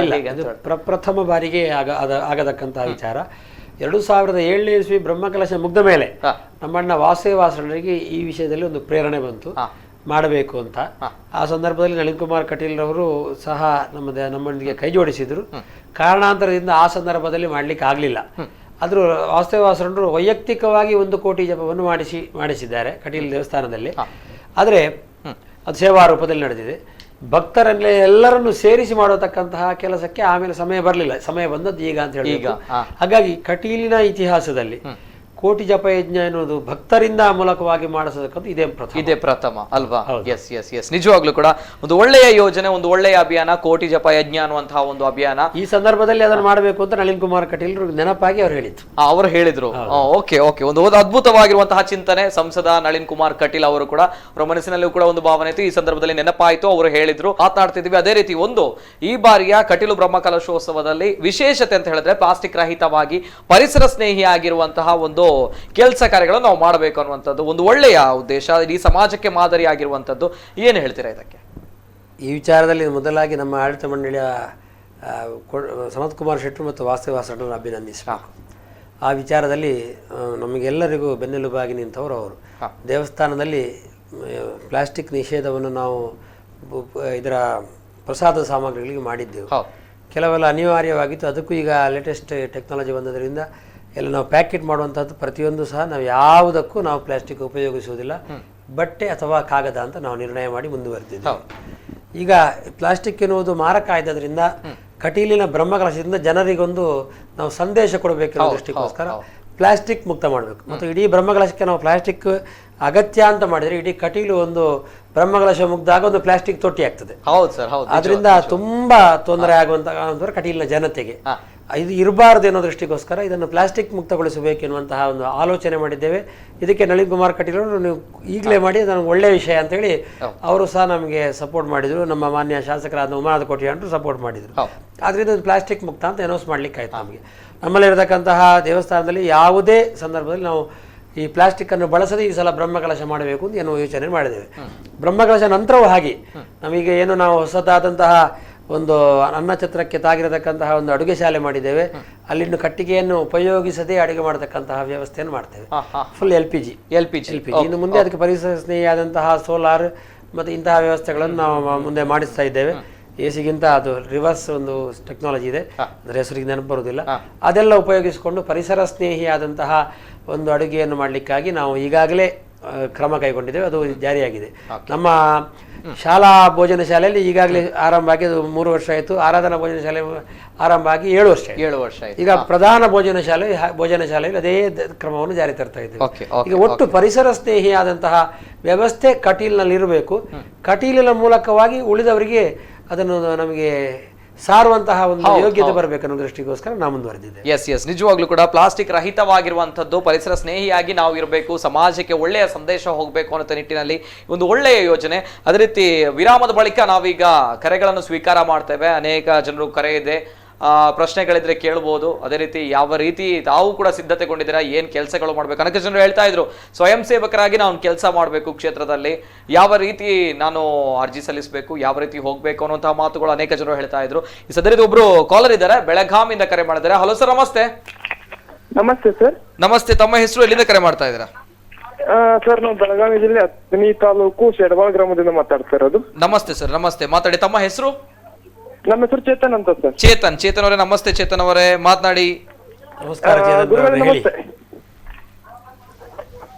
ಹೇಳಿ ಚೇತನ್ ಅವರೇ, ನಮಸ್ಕಾರ. ನಾವು ಇದರಿಂದ ನಮ್ಮ ತಂದೆಯವ್ರು ನಾವು ಇದರಿಂದ ತಗೊಂಡ್ ಬಂದಿದ್ದೀವಿ, ದೀಕ್ಷೆ ಪತ್ರ ತಗೊಂಡು ಬಂದಿದ್ದೀವಿ ಬೆಳಗಾವಿಗೆ. ನಮ್ಮ ಊರಲ್ಲಿ ನಮ್ಮ ಮನೇಲಿದೆ ಈಗ. ಅದನ್ನ ನಾವು ಬೆಳಿಗ್ಗೆ ಅನುಷ್ಠಾನ ಮಾಡ್ಕೊಂಡು ಬೆಳಿಗ್ಗೆ ಮಾತ್ರ ಬ್ರಹ್ಮಚಾರದಿಂದ ಅಥವಾ ಮಡಿಯಿಂದ ಅಷ್ಟೇ ನಾವು ಮಾಡ್ತಾ ಇರೋದು, ಏನು ಮಂತ್ರ ಮಾಡ್ತಾ ಇರೋದು, ಜಪ ಮಾಡ್ತಾ ಇರೋದು. ಅಂದ್ರೆ ಈಗ 200, 300, 400, 500 ಈ ತರ ನಾವು ಇನ್ನೊಂದು ಅಂಗಡಿ ಇದೆ, ಅಂಗಡಿಯಲ್ಲಿ ಕೂತ ಮಾಡ್ಬೋದು. ಅದನ್ನ ಧಾರಾಳವಾಗಿ ನೀವು ಮಾಡ್ಬೋದು ಚೇತನ್ ರವರೇ. ಯಾಕೆ ಹೇಳಿದರೆ ನೀವು ಮಡಿಯಲ್ಲಿ ಮಾಡುವುದಕ್ಕೆ ಅತ್ಯಂತ ಹೆಚ್ಚಿನದ್ದಾದಂತಹ ಪ್ರಾಶಸ್ತ್ಯ ಎನ್ನುವುದು ಸರಿ. ಆದರೆ ಸಂತತಂ ಚಿಂತೆಯೇನಂತಂ ಅಂತ್ಯಕಾಲೇ ವಿಶೇಷತಃ ಅಂತ ಎನ್ನುವಂತಹ ವಾಕ್ಯ ಇದ್ದ ಕಾರಣ ನಮ್ಮ ಪ್ರತಿ ಒಂದು ಸಮಯದಲ್ಲೂ ಸಹ ನಾವು ದೇವರ ಚಿಂತನೆಯನ್ನು, ದೇವರ ಮಂತ್ರವನ್ನು ನಾವು ಪಠಿಸ್ತಾ ಇದ್ದರೆ ಆವಾಗ ನಮಗೆ ವಿಶೇಷವಾದಂತಹ ದೇವರ ಅನುಗ್ರಹ ಬರ್ತದೆ ಎನ್ನುವಂತಹ ವಾಕ್ಯ. ಆದ್ದರಿಂದ ನೀವು ಅಂಗಡಿಯಲ್ಲಿ ಕೂತ್ಕೊಂಡಲೇ ಮಾಡಬಾರ್ದು ಅಂತಿಲ್ಲ. ಇಲ್ಲಿ ಮಾಡಿದ್ದಕ್ಕೆ ವಿಶೇಷವಾದಂತಹ ಪುಣ್ಯ ಇದ್ರೆ ಅದಕ್ಕೂ ಪುಣ್ಯ ಇದೆ. ಅದು ಪ್ರಮಾಣ ಸ್ವಲ್ಪ ಹೆಚ್ಚು ಕಮ್ಮಿ. ನೀವು ಬೇರೆ ವಿಚಾರದಲ್ಲಿ ಯೋಚನೆ ಮಾಡೋದಕ್ಕಿಂತ ದೇವಿಯ ಬಗ್ಗೆಯೇ ಯೋಚನೆ ಮಾಡಿದರೆ, ಆ ಮಂತ್ರವನ್ನೇ ಪಠಿಸಿದರೆ ಆವಾಗ ಅದರಲ್ಲಿ ಜೀವನದ ಉದ್ಧಾರ ಆಗ್ತದೆ ಎನ್ನುವುದೇ ಶಾಸ್ತ್ರ. ಹಾಗಾಗಿ ಧಾರಾಳ ಮಾಡ್ಬೋದು ನೀವು. ಆಯ್ತು ಗುರು, ಅದೇ ನಾವು ಕೇಳಬೇಕಾಗಿತ್ತು. ಓಕೆ ಚೇತನ್ ಅವರೇ, ಧನ್ಯವಾದಗಳು. ಇದು ಚೇತನ್ ಅವರ ಪ್ರಶ್ನೆ. ಅದೇ ರೀತಿ ಕೋಟಿ ಜಪ ಯಜ್ಞ ಒಂದು ಒಳ್ಳೆಯ ಅಭಿಯಾನ, ಆದರೆ ಯಾವ ರೀತಿ ಮಾಡಬೇಕು ಅನ್ನೋದು ಜನರಿಗೆ ಗೊತ್ತಿಲ್ಲ ಅನ್ನುವಂಥದ್ದು. ಎಸ್, ಅದೇ ರೀತಿ ಹರಿನಾರಾಯಣ ದಾಸ್ ಶಾಸ್ತ್ರನವರ ಇನ್ನೊಂದು ಕಡೆ ಈ ಬಾರಿ ಪ್ಲಾಸ್ಟಿಕ್ ಏನಿದೆ ರಹಿತವಾಗಿರುವಂಥದ್ದು, ಇನ್ನೊಂದು ಕಡೆ ಸ್ಟೀಲ್ ಬಟ್ಟಲು ಬಳಕೆಗೆ ನಿರ್ಧಾರ ಮಾಡಿದ್ದೀರಾ ಅನ್ನೋದು. ಸ್ಟೀಲ್ ಬಟ್ಟಲ್ ಬಳಕೆ ಏನಿದು ಅಂತ? ಸ್ಟೀಲ್ ಬಟ್ಟಲ್ ಎಲ್ಲ ದೇವಸ್ಥಾನಗಳಲ್ಲಿ ಅದನ್ನು ಆರಂಭ ಮಾಡಿದ್ದಾರೆ. ಸಾಂಪ್ರದಾಯಿಕವಾದಂತಹ ಎಲೆ ಎನ್ನುವಂಥದ್ದು ಏನು ಈಗ ಮೊದಲನಾಗಿ ಸಿಗುವುದಿಲ್ಲ. ಒಂದು ಸಮಸ್ಯೆ ಹೇಳಿದ್ರೆ, ಮತ್ತೆ ಗಾಳಿಯಲ್ಲಿ ಬಂದ್ರೆ ಆ ಎಲೆ ಹರಿದು ಹೋಗ್ತದೆ. ನಮ್ಮ ದಕ್ಷಿಣ ಕನ್ನಡದಲ್ಲಿ ಈಗ ಅಲ್ಲಿಯೂ ಗಾಳಿ ಆರಂಭ ಆಗಿದೆ. ಹಾಗಾಗಿ ನಮಗೆ ಬೇಕಾದಷ್ಟು ಎಲೆಗಳು ಸಿಗುವುದಿಲ್ಲ, ತುಂಬಾ ಎಕ್ಸ್ಪೆನ್ಸಿವ್ ಆಗ್ತದೆ ನಮಗೆ. ಅದಕ್ಕಿಂತ ಹೆಚ್ಚಾಗಿ ನಮ್ಮ ಈಗಿನ ಈ ಪರಿಸರ ಸ್ನೇಹಿಯಾಗಿ ನಾವು ಯೋಚನೆ ಮಾಡಬೇಕು ಅಂತ ಹೊರಟ್ರೆ ಅದು ಬೇಗನೆ ಗೊಬ್ಬರ ಆಗೋದಿಲ್ಲ. ಅದರಿಂದ ನಮಗೆ ಅದನ್ನು ಒಂದು ಕಾಂಪೋಸ್ಟ್ ಮಾಡತಕ್ಕಂಥದ್ದು ಬಹಳ ಕಷ್ಟವಾದಂಥ ವಿಷಯ. ಮತ್ತು ಅದಕ್ಕೆ ಅಷ್ಟು ಫಲವತ್ತತೆ ಇಲ್ಲ ಅಂತಲೂ ಹೇಳೋದ್ರಿಂದಾಗಿ ಆ ಗೊಬ್ಬರಕ್ಕೆ ಬೆಲೆಯೂ ಇಲ್ಲ. ಈ ದೃಷ್ಟಿಯಿಂದಾಗಿ ಕಟೀಲನ್ನು ಸ್ವಚ್ಛವಾಗಿರಿಸಬೇಕೆನ್ನುವಂಥ ಒಂದು ಅಭಿಯಾನದಲ್ಲಿ ನಾವು ಬಟ್ಟಲು ಆರಂಭಿಸಿದ್ವಿ. ಈಗ ನಮಗೆ ತೊಳಿಲಿಕ್ಕೋಸ್ಕರ ನಾವು ಡಿಶ್ ವಾಷರ್ ಎನ್ನುವಂಥ ಮಿಷಿನನ್ನು ನಾವು ಖರೀದಿ ಮಾಡಿದ್ದೇವೆ. ಅದು ಸ್ಟರ್ಲೈಸ್ ಆಗಿ ನಮ್ಗೆ ಕ್ಲೀನ್ ಮಾಡಿ ಕೊಡ್ತೀವಿ. ಹಾಗಾಗಿ ಯಾವುದೇ ರೀತಿಯಾದ ಕೀಟಾಣುಗಳು ಇಲ್ಲದೆ ಕ್ಲೀನ್ ಮಾಡತಕ್ಕಂತಹ ಒಂದು ಮಿಷಿನ್ ಗಂಟೆಗೆ 2000 ಬಟ್ಟಲುಗಳನ್ನು ತೊಳೆದು ಕೊಡ್ತದೆ. ಆ ದೃಷ್ಟಿಯಿಂದಾಗಿ ಭಕ್ತಾದಿಗಳಿಗೆ ನಮಗೆ ಶುದ್ಧವಾದಂತಹ ಆಹಾರ ಕೊಡಬೇಕು. ಈಗೇನಾಗಿದೆ ಅಂದರೆ ನಮಗೆ ರಾಸಾಯನಿಕ ಪದಾರ್ಥಗಳ ದಾಳಿಯಿಂದಾಗಿ ಎಲೆ ಏನು ಸಿಗ್ತದೆ ಅದು ಎಲೆ ಚೆನ್ನಾಗಿ ಉಳಿಬೇಕು, ಅದಕ್ಕೆ ಸ್ಪ್ರೇ ಮಾಡ್ತಾರೆ. ಅದರಿಂದಾಗಿ ನಮಗೆ ರಾಸಾಯನಿಕವಾದ ವಸ್ತು ನಮ್ಮ ದೇಹದೊಳಗೆ ಸೇರ್ತದೆ. ಅದು ಇಲ್ಲವಾಗಿಸುವುದಲ್ಲಿ ನಾವು ಬಟ್ಟಲು ಎನ್ನುವಂತಹ ಒಂದು ಉಪಕ್ರಮಕ್ಕೆ ನಾವು ಮುಂದುವರೆದಿದ್ದೇವೆ. ಆ ದೃಷ್ಟಿಯಲ್ಲಿ ನಾವು ಯೋಚನೆ ಮಾಡಿದರೆ ನಾವು ಪರಿಸರ ಸ್ನೇಹಿಯಾಗಿ ಮಾಡಿದ್ರಿಂದಲೇ ಏನಾಗುತ್ತಿಲ್ಲ, ಎಲ್ಲರಿಗಿಂತ ನಾವು ಲಾಸ್ಟ್ ಕಾಮರ್ಸ್, ನಮ್ದು ಈಗ ಕೊನೆಯದ್ದು. ಮತ್ತೆ ಎಲ್ಲ ದೇವಸ್ಥಾನಗಳು ಈಗಾಗಲೇ ಜಾರಿ ಮಾಡಿದೆ ಅಲ್ವಾ. ಎಸ್ ಬಟ್ ಇನ್ನೊಂದು ಕಡೆ ಅನ್ನದಾನ ಮಹಾದಾನ, ಅದೇ ರೀತಿ ಒಂದು ಕ್ಷೇತ್ರದಲ್ಲಿ ಬ್ರಹ್ಮಕಲಶೋತ್ಸವ ಜಾತ್ರಾ ಮಹೋತ್ಸವಗಳು ನಡೀತಾ ಇದೆ ಅಂತ ಹೇಳುವಾಗ ಅನ್ನದಾನ ಮಹತ್ವವಾಗಿರುವಂತಹ ಪಾತ್ರವನ್ನು ನಿರ್ವಹಿಸುತ್ತೆ. ಕಟೀಲು ಕ್ಷೇತ್ರದಲ್ಲಿ ಅನ್ನದಾನ ಬ್ರಹ್ಮಕಲಶೋತ್ಸವ ನಡೀತಾ ಇದೆ ಅಂತ ಹೇಳುವಾಗ ಅದು ಇನ್ನೂ ಕೂಡ ದೊಡ್ಡ ಮಟ್ಟದಲ್ಲಿ ನಡೆಯುವಂಥದ್ದು. ಯಾವ ರೀತಿ ಸಿದ್ಧತೆಗಳು, ಎಷ್ಟು ಲಕ್ಷ ಜನರು ಸೇರಬಹುದು, ಯಾವ ರೀತಿ ಇದೆ ಅನ್ನುವಂಥದ್ದು? ಕಟೀಲು ನಿತ್ಯವೂ ಅನ್ನದಾನ ಆಗತಕ್ಕ ಕ್ಷೇತ್ರ. ಬೆಳಿಗ್ಗೆ ಗಂಜಿಯೂ ಕೊಡ್ತೇವೆ. ಇದರಲ್ಲಿ ಬ್ರಹ್ಮಕಲಶ ಸಂದರ್ಭದಲ್ಲಿ ವಿಶೇಷವಾಗಿ ನಡೆಸಬೇಕೆನ್ನುವಂತಹ ಉದ್ದೇಶ. ಬೆಳಿಗ್ಗೆ 6ರಿಂದ 11ರವರೆಗೆ ನಾವು ಟಿಫಿನ್ ಕೊಡ್ತೇವೆ. 11ರಿಂದ 3 ಗಂಟೆಯವರೆಗೆ ಊಟ, 3ರಿಂದ 7ರವರೆಗೆ ಪುನಃ ಟಿಫಿನ್, 7ರಿಂದ 12 ಗಂಟೆವರೆಗೆ ಊಟ. ಹೀಗೆ ಒಟ್ಟು ದಿನದ 18 ಗಂಟೆಗಳ ಕಾಲ ನಿರಂತರವಾಗಿ ಹೊಟ್ಟೆಗೆ ಒಂದು ದೇವರ ಪ್ರಸಾದವನ್ನು ನೀಡತಕ್ಕಂತಹ ವ್ಯವಸ್ಥೆಗಾಗಿ ನಾವು ಮುಂದುವರೆದಿದ್ದೇವೆ. ಸುಮಾರು 8 ಲಕ್ಷ ಜನರು ಊಟ ಮಾಡಬಹುದು ಎನ್ನುವಂತಹ ನಿರೀಕ್ಷೆಯಲ್ಲಿ ನಾವಿದ್ದೇವೆ. ಆಮೇಲೆ ಒಂದು 6ರಿಂದ 7 ಲಕ್ಷ ಜನ ಟಿಫಿನ್ ಮಾಡಬಹುದು ಅಂತ ಒಂದು ಯೋಚನೆಯಲ್ಲಿದೆ. ಹಾಗಾಗಿ ಅಷ್ಟು ಜನರಿಗೆ ಬೇಕಾದ ಸಿದ್ಧತೆಗಾಗಿ ನಾವು ಸಿದ್ಧರಾಗಿದ್ದೇವೆ. 8 ಲಕ್ಷ ಜನರು ಹೌದು ಊಟ ಮಾಡಬಹುದು. ಹೌದು, ಅದು ನೀವು ನಾಗಮಂಡಲದ ದಿವಸ ಹೋದ ಬ್ರಹ್ಮಕಲಶದಲ್ಲಿ 2007ನೇ ಇಸ್ವಿಯಲ್ಲಿ 1,25,000 ಜನ ಊಟ ಮಾಡಿದ್ದಾರೆ. ಆ ಲೆಕ್ಕಾಚಾರದಲ್ಲಿ 2 ಲಕ್ಷ ಜನ ನಾಗಮಂಡಲ ದಿವಸ ಊಟ ಮಾಡಬಹುದು. ಬ್ರಹ್ಮಕಲಶ ಸಂದರ್ಭದಲ್ಲಿ ನಾವೇ ಹೇಳ್ತೇವೆ, ದೇವಸ್ಥಾನಕ್ಕೆ ನೀವು ಹೆಚ್ಚು ಬರಬೇಡಿ, ಮನೆಯಲ್ಲಿ ನಮ್ಮ ಕುಡ್ಲ ವಾಹಿನಿಯಲ್ಲೇ ನೀವು ನೋಡಿ ಅಂತ. ಯಾಕೆಂದ್ರೆ ದೇವಸ್ಥಾನದ ಹೆಚ್ಚಿನ ಭಾಗವನ್ನು ನಾವು ಧಾರ್ಮಿಕತೆಯ ಒಂದು ಕಾರ್ಯಕ್ರಮಕ್ಕಾಗಿ ಆಕ್ರಮಿಸಿರ್ತೇವೆ. ಭಕ್ತಾದಿಗಳ ದೇವರ ದರ್ಶನ ಮಾಡುವುದು ಕಷ್ಟ. ಆ ದೃಷ್ಟಿಯಿಂದಾಗಿ ಬ್ರಹ್ಮಕಲಶ ಇಲ್ಲದ್ರೆ ಮತ್ತೆ ನಮ್ಮಲ್ಲಿ ಒಳ್ಳೆಯ ದಿವಸ ನಾಗಮಂಡಲ ಆ ನಾಗಮಂಡಲ ಎನ್ನುವಂಥದ್ದಕ್ಕೆ ಹೆಚ್ಚಿನ ಜನರು ಬರತಕ್ಕಂತಹ ಒಂದು ಕ್ರಮ ಇಟ್ಟುಕೊಂಡಿದ್ದಾರೆ. ಹಾಗೆ 2 ಲಕ್ಷ ಜನ ಆ ಒಂದು ದಿನದಲ್ಲಿ ಬರಬಹುದು ಅನ್ನೋ ನಿರೀಕ್ಷೆ ಇದೆ ನನಗೆ. ಹಾಗಾದ್ರೆ 30 ತಾರೀಕಿನಂದು ಬ್ರಹ್ಮಕಲಶೋತ್ಸವ ಸಂಭ್ರಮ. ಈ ಸಂದರ್ಭದಲ್ಲಿ ಧಾರ್ಮಿಕ ವಿಧಿವಿಧಾನಗಳು ದೊಡ್ಡ ಮಟ್ಟದಲ್ಲಿ ಕ್ಷೇತ್ರದಲ್ಲಿ ನಡೀತಾ ಇದೆ. 29ರಿಂದಲೇ ಆರಂಭ ಆಗ್ತದೆ. ಅದು ಇಡೀ ನಮ್ಮ ದೇವಸ್ಥಾನದ ಒಳಭಾಗದ ಸುಮಾರು 85% ಜಾಗವನ್ನು ನಾವು ಬಂದ್ ಮಾಡಿ ನಮ್ಮ ಈ ಬ್ರಹ್ಮಕಲಶದ ಪ್ರತಿಷ್ಠೆ, ಕಲಶಾಧಿವಾಸ, ಅದಕ್ಕೆ ಸಂಬಂಧಪಟ್ಟಂತಹ ಹೋಮಾದಿಗಳಿಗೆ ನಾವು ಇಟ್ಟಿರ್ತೇವೆ. ಒಳ್ಳೆಯ ಮಾಹಿತಿ. ಸುಮಾರು ಒಂದು 100 ಜನರು ಮಾತ್ರ ಒಳಗೆ ಬರ್ಬೋದು. ಆ ಸಂದರ್ಭದಲ್ಲಿ 100 ಜನರು ಮಾತ್ರ ಒಳಗೆ ಬರ್ಬೋದು. ಇದು ಯಾವತ್ತು? 29-30ಕ್ಕೆ 29 ಸಾಯಂಕಾಲದಿಂದ 30 ಸುಮಾರು 11 ಗಂಟೆವರೆಗೆ ಈ ಉದ್ದೇಶಕ್ಕಾಗಿ ಬಂದಾಗಿರ್ತದೆ. ಆಮೇಲೆ ಅದು ಓಪನ್ ಮಾಡಿದ್ರೆ ಪ್ರದಕ್ಷಿಣೆ ಬರ್ಲಿಕ್ಕೆ ಆಗ್ತದೆ. ಅಷ್ಟೊತ್ತಿಗೆ ಪ್ರದಕ್ಷಿಣೆ ಬರ್ಲಿಕ್ಕೆ ಆಗುದಿಲ್ಲ. ಓಪನ್ ಮಾಡಿದ್ರು ಸಹ ದೇವರಿಗೆ ಮತ್ತೆ ಅಲಂಕಾರ ಆಗ್ಬೇಕು. ಪುನಃ 1-1.5 ಗಂಟೆ ದೇವಸ್ಥಾನ ಕ್ಲೋಸ್ ಆಗಿರುತ್ತೆ. ಸೊ 12:30 ಗಂಟೆಯವರೆಗೆ ದೇವಸ್ಥಾನ ನಿಮ್ಗೆ ದೇವರ ದರ್ಶನ ಕಷ್ಟ. ಆಮೇಲೆ ಪುನಃ ಅವಸೃತ ಬಲಿ ಅಂತ ಅದು ಶಾಸ್ತ್ರೀಯವಾಗಿ ಆಗ್ಲಿಕ್ಕಿದೆ. ಪುನಃ ನಾವು ದೇವರ ಬಲಿಗೋಸ್ಕರ ಪುನಃ ಬಂದ್ ಮಾಡ್ತೇವೆ. ಹಾಗಾಗಿ ಮಧ್ಯಾಹ್ನದವರೆಗೆ ದೇವರ ದರ್ಶನಕ್ಕೆ ನೇರವಾಗಿ ಬರ್ಲಿಕ್ಕೆ ಕಷ್ಟ ಆಗೋದ್ರಿಂದಾಗಿ ಹೆಚ್ಚಿನ ಜನರು, ಯುವಕರಾದ್ರೂ ತೊಂದರೆ ಇಲ್ಲ, ಉಳಿದವರು ಮನೆಯಲ್ಲಿ ಕೂತ್ಕೊಂಡು ನಮ್ಮ ಕುಡ್ಲ ವಾಹಿನಿಯಲ್ಲಿ ನೇರ ಪ್ರಸಾರ ನೋಡಿದ್ರೆ ಒಳ್ಳೇದು. ಚೆನ್ನಾಗಿ ದೇವಿಯ ಪೂರ್ಣವಾಗಿ ನೋಡಿ ಅಲ್ವಾ? ಹೌದು, ಒಳ್ಳೆಯ ಮಾಹಿತಿ ಕೊಟ್ಟರು ಅಸ್ರಣ್ಣ ಅವರು. 30 ತಾರೀಕಿನ ಅನೇಕ ಜನರು ಕ್ಷೇತ್ರಕ್ಕೆ ಹೋಗ್ತಾರೆ, ದೂರ ಕ್ಷೇತ್ರಗಳಿಂದ ದೂರ ಸ್ಥಳಗಳಿಂದ ಬರ್ತಾರೆ. ಕ್ಷೇತ್ರದಲ್ಲಿ ಬರಬೇಕು, ದೇವರ ದರ್ಶನ ಪಡಿಬೇಕು ಅಂತ ಹೇಳಿ. ಆದ್ರೆ ದೇವರನ್ನು ನೋಡ್ಲಿಲ್ಲ ಅಂತ ಹೇಳುವಾಗ ಏನೋ ಒಂಥರ ನಿರಾಶಾ ಭಾವನೆ, ಬೇಸರದ ಅಲ್ವಾ? ಹೌದು. ಈ ಸಂದರ್ಭದಲ್ಲಿ ಒಂದು ಒಳ್ಳೆಯ ಮಾಹಿತಿ ಕೊಟ್ಟಿದ್ದಾರೆ. 30ನೇ ತಾರೀಕಿನಂದು ಧಾರ್ಮಿಕ ವಿಧಿವಿಧಾನಗಳು ದೊಡ್ಡ ಮಟ್ಟದಲ್ಲಿ ನಡೀಲಿಕ್ಕಿದೆ. ಏನಿದ್ರು ಮಧ್ಯಾಹ್ನದ ಮೇಲೆ ಅಲ್ವಾ? ಸುಮಾರು 12:30 ಗಂಟೆಯ ಮೇಲೆ ಬಂದ್ರೆ ಅವರಿಗೆಲ್ಲ ವ್ಯವಸ್ಥೆಗಳನ್ನು ಮಾಡ್ಲಿಕ್ಕೆ ಆಗುತ್ತೆ. ಹೌದು, ಇಲ್ಲದಿದ್ರೆ ಬೆಳಿಗ್ಗೆ ಬಂದ್ರೆ ಸ್ವಲ್ಪ ನಿರಾಶೆ ಆಗುವಂತದ್ದು ಖಚಿತ ಅಲ್ವಾ? ಇದು ಸಂದರ್ಭ 30ನೇ ತಾರೀಕಿನಂದು, ಜನವರಿ 30ನೇ ತಾರೀಕಿನಂದು ಬ್ರಹ್ಮಕಲಶೋತ್ಸವ ಕ್ಷೇತ್ರದಲ್ಲಿ ನಡೀಲಿಕ್ಕಿದೆ. ಅದೇ ರೀತಿ ಇನ್ನೊಂದು ಕಡೆ ಸ್ವರ್ಣ ಧ್ವಜಸ್ತಂಭ ಈ ಬಾರಿಯ ಒಂದು ಮಹತ್ವವಾಗಿರುವಂತದ್ದು. ಏನ್ ಹೇಳ್ತೀರಾ ಸ್ವರ್ಣ ಧ್ವಜಸ್ತಂಭದ ಬಗ್ಗೆ? ಅದು ದೇವರದ್ದೇ ಒಂದು ಸಂಕಲ್ಪ ಅಂತ ಹೇಳಬೇಕು. ಮನದಲ್ಲಿ ಒಂದು ಸಣ್ಣ ದೋಷಗಳು ಅಂತ ನಮಗೆ ಅಷ್ಟಮಂಗಲ ಪ್ರಶ್ನೆಯಲ್ಲಿ ಬಂದಿದ್ದು, ನಮ್ಮ ಗೋಚರಕ್ಕೂ ಬಂದಿತ್ತು. ಹಾಗಾಗಿ ಆ ಮರವನ್ನು ತೆಗಿಬೇಕಾಗ ಹೊಸ ಮರಗಳನ್ನು ಇಡಬೇಕು ಅಂತ ಯೋಚನೆ ಮಾಡುವಾಗಲೇ ನಮ್ಮ ಕಟೀಲ್ನ ಕೊಡತ್ತೂರು ಮಾಗಂದಡಿ ಮತ್ತವರು ನಾವು ಅದಕ್ಕೆ ಧ್ವಜಮರವನ್ನು ಕೊಡಲಿಕ್ಕೆ ಸಿದ್ಧರಿದ್ದೇವೆ ಅಂತ ಹೇಳಿದ್ದಾರೆ. ನನ್ನ ಅಣ್ಣ ಅನಂತಪದ್ಮರಾವ ಬಾಸರಣ್ಣ ತುಂಬ ಸರ್ವೆ ಮಾಡಿ ಒಳ್ಳೆಯ ಮರ ಒಂದು ಸಿಕ್ಕಿತ್ತು, ತಂದು ಅದನ್ನು 4.5 ವರ್ಷಗಳ ಕಾಲ ಎಣ್ಣೆಯಲ್ಲಿ ಮುಳುಗಿಸಿಟ್ಟಿದ್ದೇವೆ. ಟ್ರೀಟ್ಮೆಂಟ್ ಮಾಡಿ ಹೋದ ಮೊನ್ನೆ ಅಷ್ಟಬಂಧ ಮಾಡತಕ್ಕಂತಹ ಸಂದರ್ಭದಲ್ಲಿ ಅದನ್ನು ನಾವು ಪ್ರತಿಷ್ಠಾಪನೆ ಮಾಡಿದ್ದೇವೆ. ಇದಕ್ಕೆ ಇನ್ನು ಮೊದಲಿಗಿಂತಲೂ ಅದು ಚೆನ್ನಾಗಿ ಕಾಣಬೇಕಿರೋ ದೃಷ್ಟಿಗೋಸ್ಕರ ನಾವು ಯೋಚನೆ ಮಾಡುವಾಗ ಸ್ವರ್ಣ ಧ್ವಜಸ್ತಂಭ ಮಾಡಿದರೆ ಒಳ್ಳೆಯದು ಅಂತ ಯೋಚನೆ ಮಾಡುವಾಗ ದೇವಸ್ಥಾನದಲ್ಲೇ ಬಂಗಾರ ಇತ್ತು, ಅದರಿಂದಲೇ ನಾವು ಬಂಗಾರವನ್ನು ಉಪಯೋಗಿಸಿಕೊಂಡೇ ನಾವು ಅದನ್ನು ಮಾಡ್ತಾ ಇದ್ದೇವೆ. ಅದಕ್ಕೆ ಮಜೂರಿ ಕೊಡಲಿಕ್ಕೆ ಒಂದು 2 ಮನೆಯವರು ಒಟ್ಟು ಒಂದು 5 ಜನ ಸೇರಿಕೊಂಡು ನಾವು ಕೊಡ್ತೇವೆ ಅಂತ ಮುಂದೆ ಬಂದರು. ಹಾಗಾಗಿ ಸುಲಲಿತವಾಗಿ ಅದಕ್ಕೆ ಸರ್ಕಾರದ ಅನುಮತಿಯೂ ಸಿಕ್ಕಿತು. ಈಗ ನಾಡಿದ್ದು ಅದನ್ನು ದೇವರಿಗೆ ಒಪ್ಪಿಸ್ತಾ ಇದ್ದೇವೆ. ಇದು ಸ್ವರ್ಣ ಧ್ವಜ ಪ್ರತಿಷ್ಠೆ ನಡೀಲಿಕ್ಕಿದೆ 24ನೇ ತಾರೀಕಿನಂದು ಅಲ್ವಾ? ಹೌದು. ಎಸ್. ಅದೇ ರೀತಿ ಕೋಟಿ ಚಪ ಯಜ್ಞದ ಬಗ್ಗೆ, ಸುವರ್ಣ ಧ್ವಜ ಪ್ರತಿಷ್ಠೆಯ ಬಗ್ಗೆ, ಬ್ರಹ್ಮ ಕಲಶೋತ್ಸವ ಬಗ್ಗೆ ನಾವು ಮಾತನಾಡಿದ್ವಿ. ಇನ್ನು ನಾಗಮಂಡಲ ಈ ಬಾರಿ ಅಲ್ವಾ? ಈ ನಾಗಮಂಡಲ ಕಟೀಲ್ನಲ್ಲಿ ಪ್ರತಿ ಬ್ರಹ್ಮಕಲಶಕ್ಕೂ ನಾಗಮಂಡಲ ಆಗ್ತದೆ. ನಮ್ಮಲ್ಲಿ ಇದೆಲ್ಲ ಜಾಗವು ನಾಗನದ್ದೇ ಆದ್ರಿಂದ ನಾಗಮಂಡಲ ಇರುವುದು ಬಹಳ ಹಿಂದಿನಿಂದಲೂ ನಮ್ಮ ಕಟೀಲ್ನಲ್ಲಿ ಇದೆ. ನನಗೆ ಗೊತ್ತಿದ್ದಾಗೆ 86, 2007 2 ನಾಗಮಂಡಲಲ್ಲಿ ನಾವು ಭಾಗವಹಿಸಿದವ, ಇದು 3ನೇದು. ಈ ನಾಗಮಂಡಲ ಆಗುವುದು ಕಟೀಲ್ನಲ್ಲಿ ಸಾಮಾನ್ಯ ಆಗುವಂಥದ್ದು. ಈ ವರ್ಷದ ನಾಗಮಂಡಲಕ್ಕೆ ನಾವು ಸಮಯವನ್ನು ಸ್ವಲ್ಪ ಬೇಗ ಮಾಡಿದ್ದೇವೆ. ಭಕ್ತಾದಿಗಳಿಗೆ ಅನುಕೂಲವಾಗುವ ಹಾಗೆ 12 ಗಂಟೆಯೊಳಗೆ ನಾಗಮಂಡಲ ಮುಗಿಸುವಂತಹ ವ್ಯವಸ್ಥೆ ಮಾಡಿದ್ದೇವೆ.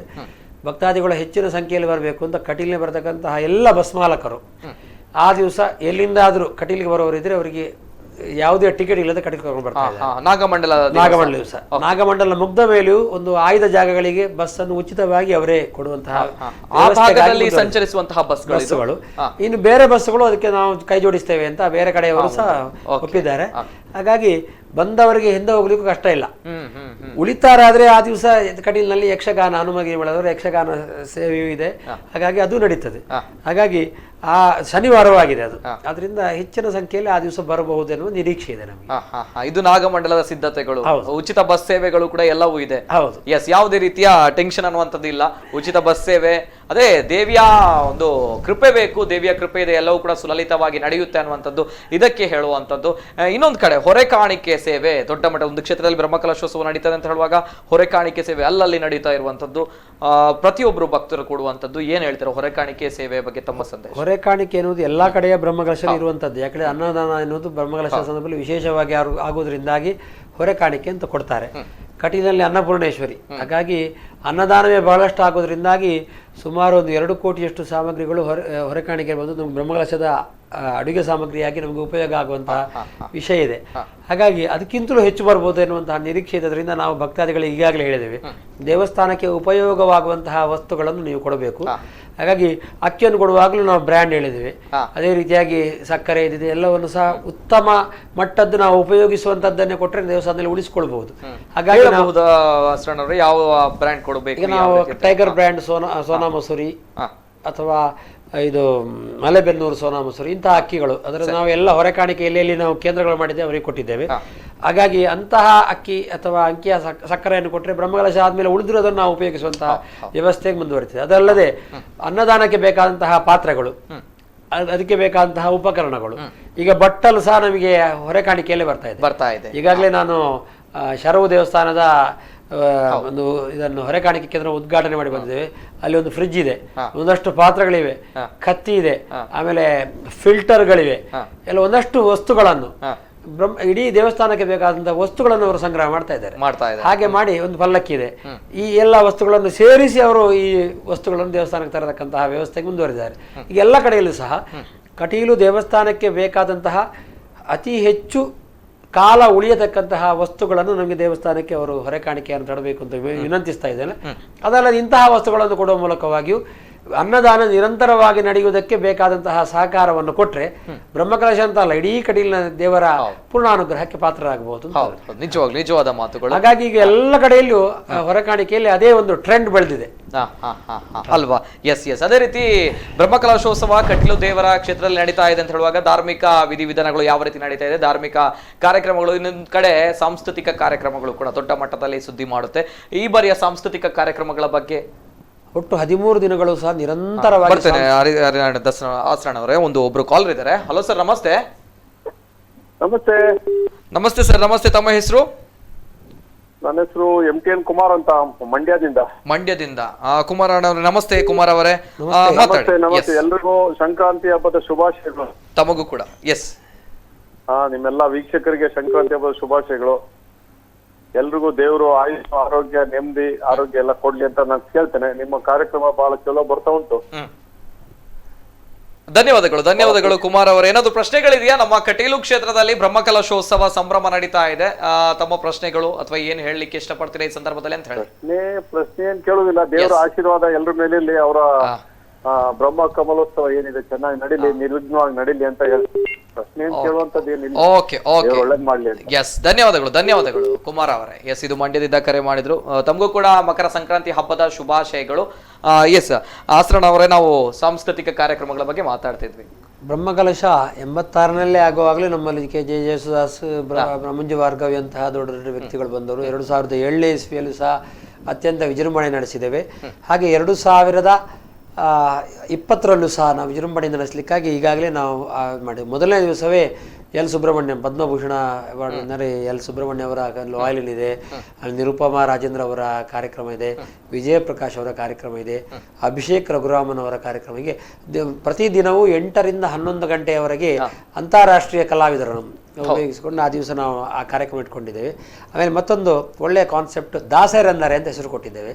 ಸಂಗೀತ ಕಾರ್ಯಕ್ರಮ ಒಂದೊಂದು ದಿವಸ ಒಂದೊಂದು ದಾಸರದ್ದು. ಒಂದು ದಿನ ಪುರಂದರದಾಸರು, ಒಂದು ದಿವಸ ಕನಕದಾಸರು, ಒಂದು ದಿವಸ ಮಹಿಪತಿ ದಾಸರು, ಒಂದು ದಿವಸ ಮೀರಾಬಾಯಿ, ಹೀಗೆ ಕಬೀರ್ ದಾಸರು, ಹೀಗೆಲ್ಲ ಒಂದೊಂದು ದಿವಸ ಒಂದೊಂದು ದಾಸರ ಕುರಿತಾಗಿ ಹೇಳುವುದು, ಅವರ ವಿಚಾರವನ್ನು ಹೇಳುವುದು ಮತ್ತು ಅದರ ವ್ಯವಸ್ಥೆಗಳನ್ನು ಮಾಡಿದ್ದೇವೆ. ಮತ್ತು ಇಲ್ಲಿ ದಕ್ಷಿಣ ಕನ್ನಡ ಮತ್ತು ಉಡುಪಿ ಜಿಲ್ಲೆಯಲ್ಲಿ ಪ್ರಸಿದ್ಧರಾದಂತಹ ನೃತ್ಯ ಪಟುಗಳ ಮೂಲಕವಾಗಿ ನೃತ್ಯ ನಡೀತದೆ, ಭರತನಾಟ್ಯ ಇತ್ಯಾದಿಗಳು. ಅದೇ ರೀತಿಯಾಗಿ ಒಂದು ಹರಿಕಥೆ, ಗಮಕ ಇತ್ಯಾದಿಗಳು. ಒಂದು ದಿನ ತಾಳಮದ್ದಲೆ ವ್ಯವಸ್ಥೆಯನ್ನು ನಾವು ಹಮ್ಮಿಕೊಂಡಿದ್ದೇವೆ. ಮತ್ತು ಹಲವು ದಿನ ರಾತ್ರಿಯ ಹೊತ್ತು ಯಕ್ಷಗಾನ ಸೇವೆ ನಡೀತದೆ. ಮತ್ತು ಸ್ಥಳೀಯ ಕಲಾವಿದರಿಗಾಗಿ ಬೆಳಿಗ್ಗೆ 7 ರಿಂದ 9 ಗಂಟೆಯವರೆಗೆ ಒಂದು ಕಾರ್ಯಕ್ರಮ ಇಟ್ಕೊಂಡಿದ್ದೇವೆ. ಹಾಗಾಗಿ ಆಗ ಲೆಕ್ಕ ಹಾಕಿದರೆ 7 ಗಂಟೆಯಿಂದ ರಾತ್ರಿ 11 ಗಂಟೆವರೆಗೆ ಗ್ಯಾರಂಟಿ. ಬೆಳಿಗ್ಗೆ 7 ಗಂಟೆಯಿಂದ. ಹೌದು. ಆದರೆ ಮತ್ತೆ ಕೆಲವು ದಿವಸ ಇಡೀ ರಾತ್ರಿಯೂ ಕಾರ್ಯಕ್ರಮ ಉಂಟು. ಎಲ್ಲ ಭಕ್ತಾದಿಗಳು ಮುಂದು ಅಂತ ಬರ್ತಾ ಇದ್ದಾರೆ. ಕೋಟಿ ಜಪ ಯಜ್ಞ ದಿವಸ ಕೋಟಿ ಜಪದ ಆ ಒಂದು ಕಾನ್ಸಂಟ್ರೇಷನ್ಗೆ ತೊಂದರೆ ಆಗಬಾರ್ದು ಅನ್ನೋ ದೃಷ್ಟಿಯಿಂದಾಗಿ ಆ ದಿವಸ ಸಾಯಂಕಾಲ 5 ಗಂಟೆವರೆಗೆ ಯಾವುದೇ ಕಾರ್ಯಕ್ರಮ ನಾವು ಇಟ್ಟುಕೊಳ್ಳಿ ಇಲ್ಲ. ಎಸ್ ಎಸ್, ಅದ್ಭುತವಾಗಿರುವಂತ. ಇನ್ನೊಂದು ಕಡೆ ದಾಸರೆಂದರೆ ಅನ್ನುವಂತಹ ಒಂದು ಕಾನ್ಸೆಪ್ಟ್ ತುಂಬಾ ಅದ್ಭುತವಾಗಿದೆ. ವಿಜಯಭೂಷಣ ಅವರು ಒಂದು ದಿವಸ ಅದರಲ್ಲಿ ಬರ್ಲಿಕ್ಕೆ ಅದ್ಭುತವಾಗಿರುವಂತ. ಎಲ್ಲ ಒಂದ್ ಕಡೆ ಸಭೆ ಸಮಾರಂಭಗಳು, ಕಾರ್ಯಕ್ರಮಗಳು ನಡೀತಾ ಇದೆ ಅಂತ ಹೇಳುವಾಗ ನಮ್ಮ ಜ್ಞಾನ ವೃದ್ಧಿ ಆಗ್ಬೇಕು ಅನ್ನುವಂತಹ ಮಾತಿದೆ.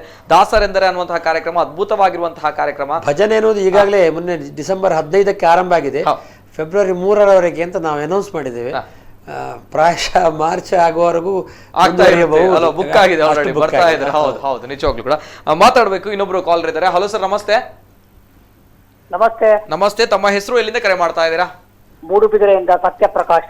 ಮೂಡುಬಿದಿರೆಯಿಂದ ಸತ್ಯಪ್ರಕಾಶ್. ನಮಸ್ತೆ ಸತ್ಯಪ್ರಕಾಶ್ ಅವರೇ, ಮಾತಾಡಿ. ಸತ್ಯಪ್ರಕಾಶ್ ಅವರೇ ನಮಸ್ಕಾರ. ಸತ್ಯಪ್ರಕಾಶ್ ಅರ್ಚಕರೇ ನಮಸ್ಕಾರ. ನಿಮ್ಮ ಕಾರ್ಯಕ್ರಮ ಚೆನ್ನಾಗಿ ನಡೆಯಲಿ. ಬ್ರಹ್ಮಕಲಶೋತ್ಸವ, ಶ್ರೀ ಕಟೀಲು ಬ್ರಹ್ಮಕಲಶೋತ್ಸವ ಚೆನ್ನಾಗಿ ನಡೆಯಲಿ. ಧನ್ಯವಾದ. ಮತ್ತೆ ವಿಶೇಷವಾಗಿ ಈ ವರ್ಷ ನಾಗಮಂಡಲವನ್ನು ಮಾಡ್ತಾ ಇದ್ದೀರಾ, ಬಹಳ ಸಂತೋಷ.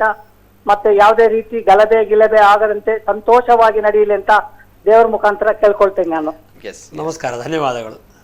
ಧನ್ಯವಾದ, ನಮಸ್ತೆ. ಧನ್ಯವಾದಗಳು ತಮಗೂ ಕೂಡ. ಎಸ್, ಇದು ಸಾಂಸ್ಕೃತಿಕ ಕಾರ್ಯಕ್ರಮಗಳು ಕೂಡ ನಡೀಲಿಕ್ಕಿದೆ. ದಾಸರೆಂದರೆ ಅನ್ನುವಂತಹ ನಮಗೆಲ್ಲ ಹೀಗೆ ಎಲ್ಲರೂ ಸಹ ಈ ಬ್ರಹ್ಮಕಲಶದಲ್ಲಿ ಪೂರ್ಣ ಸಹಕಾರ. ಅದರಿಂದ ಈಗ ಸುಮಾರು ಕೆಲವರು ಕೂಲಿಯಲ್ಲಿ ಇರ್ಬೋದು, ಕೆಲವು ನಮಗೆ ಹೀಗೆ ಶ್ರಮದಾನ ಇರ್ಬೋದು. ಸುಮಾರು 1 ಲಕ್ಷ ಜನರ ಕೆಲಸ ಈಗಾಗಲೇ ಮುಗ್ದಿದೆ. ಈಗಾಗಲೇ ಅದು ಶ್ರಮದಾನ ನಾವು ನೋಡ್ತಾ ಇದ್ವಿ. ಅನೇಕ ಜನರು ಸೇರ್ತಾ ಇದ್ರೆ ಆದಿತ್ಯವಾರ ಬಂದಾಗ ಎಲ್ಲರೂ ಕೂಡ ಇರ್ತಾರೆ ಅನ್ನುವಂಥದ್ದು ಅಲ್ವಾ. ಶ್ರಮದಾನಕ್ಕೆ ರಾತ್ರಿಯೂ ಬರ್ತಾರೆ. ನಿನ್ನೆ ಒಂದು ಸುಮಾರು 60 ಜನರ ಶ್ರಮದಾನ ಕಟೀಲ ರಾತ್ರಿ ಇತ್ತು. ಹಾಗೆ ರಾತ್ರಿ ಹಗಲ ಎನ್ನದೇ ಅವರ ಅವಕಾಶಕ್ಕೆ ತಕ್ಕಂತೆ ಅವರು ಬಂದು ದೇವಸ್ಥಾನ ಶ್ರಮದಾನವನ್ನು ಮಾಡ್ತಾ ಇದ್ದಾರೆ. ಕೆಲವರು JCB ಅಥವಾ ಹಿಟಾಚಿಗಳನ್ನು ಫ್ರೀಯಾಗಿ ದೇವಸ್ಥಾನ ಇದಕ್ಕೆ ಕೊಟ್ಟಿದ್ದಾರೆ. ಕೆಲವರು ಟಿಪ್ಪರ್ಗಳನ್ನು ಕೊಟ್ಟಿದ್ದಾರೆ. ಕೊನೆಗಳಿಗೆಲ್ಲ ನಾವು ಸ್ವಲ್ಪ ಮಾತ್ರ ನಾವು ಎಂಗೇಜ್ ಮಾಡಿದ್ದು. ಮತ್ತೆಲ್ಲ ಉಚಿತವಾಗಿ ನಾವು ಅವರಿಗೆ ಡೀಸೆಲ್ ಕೊಟ್ಟರೆ ಆಯಿತು, ಸ್ವಲ್ಪ ಡ್ರೈವರ್ಗೆ ಏನಾದರೂ ಖರ್ಚಿಗೆ ಆ ದಿವಸದ ಖರ್ಚಿಗೆ ಬೇಕಾದ್ರು ಕೊಟ್ಟರೆ ಆಯಿತು. ಮತ್ತು ಎಲ್ಲವೂ ಉಚಿತವಾಗಿ. ನಮಗೆ ಕಟೀಲ್ ದೇವಸ್ಥಾನ ಬ್ರಹ್ಮಕಲಶ ಆಗಬೇಕು, ನಿಮ್ದಲ್ಲ, ನಮ್ದು ರೀತಿಯಲ್ಲಿ ಮುಂದುವರಿಸಿದೆ. ಓಕೆ, ಪ್ರತಿಯೊಂದು ದಿನಪ್ರತಿ ಎಷ್ಟು ಜನರು ಸ್ವಯಂ ಸೇವಕರು ಬರ್ತಾರೆ ಈಗ ಈ ಸಂದರ್ಭದಲ್ಲಿ ಕೆಲಸ ಮಾಡ್ಲಿಕ್ಕೆ? ಮೊನ್ನೆ ಒಂದು ಆದಿತ್ಯವಾರ ಒಂದು ದಿನದಲ್ಲಿ 900 ಜನ ಕೆಲಸಕ್ಕಿದ್ರು. ಮತ್ತೆ ರಾತ್ರಿ ಬರುವವರು ಕೆಲವೊಮ್ಮೆ ರಾತ್ರಿ 200 ಜನ ಬಂದದ್ದು ಉಂಟು. ಅದ್ಭುತ. ರಾತ್ರಿ ಹೊತ್ತಿಗೂ JCBಗಳು ಕೆಲಸ ಮಾಡುತ್ತೆ. ಹೀಗೆ ಅದು ಹೇಳಿಕ್ಕೆ ಆಗೋದಿಲ್ಲ. ಇವತ್ತೊಂದು 50 ಜನರು ಇರ್ಬೋದು, 250 ಜನರು ಇರ್ಬೋದು, ಅದು ಬಂದ ಮೇಲೆ ಗೊತ್ತಾಗೋದು. ಹಾಗೆ ನಮ್ಗೆ ಏನ್ ಕೆಲಸ ಅಂತ ಬಂದು ಕೇಳ್ತಾರೆ. ಕೆಲವೊಮ್ಮೆ ಕೊಡ್ಲಿಕ್ಕೆ ನಮ್ಗೆ ಕೆಲಸ ಇಲ್ಲಿದ್ದು ನಾವು ಹುಡುಕ್ಬೇಕಾಗ್ತದೆ, ಅಂತಹ ಪರಿಸ್ಥಿತಿಯಲ್ಲಿ ಇದ್ದಾರೆ. ಶಾಲಾ ಮಕ್ಕಳು ಬರ್ತಾ ಇದ್ದಾರೆ. ಇದಲ್ಲದೆ ದೊಡ್ಡ ದೊಡ್ಡ ಈ ಬ್ಯಾಂಕ್ HDFC ಬ್ಯಾಂಕ್ನ ಆಫೀಸರ್ಸ್ ಒಂದು ದಿವಸ ಕೆಲಸ ಮಾಡಿದ್ರು, ಏರ್ಪೋರ್ಟ್ ಆಫೀಸರ್ಸ್ ಕೆಲಸ ಮಾಡಿದ್ರು. ಹೀಗೆ ಕಟೀಲ್ನಲ್ಲಿ ಕೆಲಸ ಮಾಡೋದಕ್ಕೆ ಪ್ರತಿಯೊಬ್ಬರಿಗೂ ಆಸಕ್ತಿ. ಹೌದು, ಆಸೆ ಅಲ್ವಾ. ಒಂದು ನಮ್ದು ಕೂಡ ಒಂದು ಕಾರ್ಯ ಇರಲಿ, ಪುಣ್ಯದ ಕ್ಷೇತ್ರದಲ್ಲಿ ಪುಣ್ಯ ಮಣ್ಣಿನಲ್ಲಿ ಅಲ್ವಾ.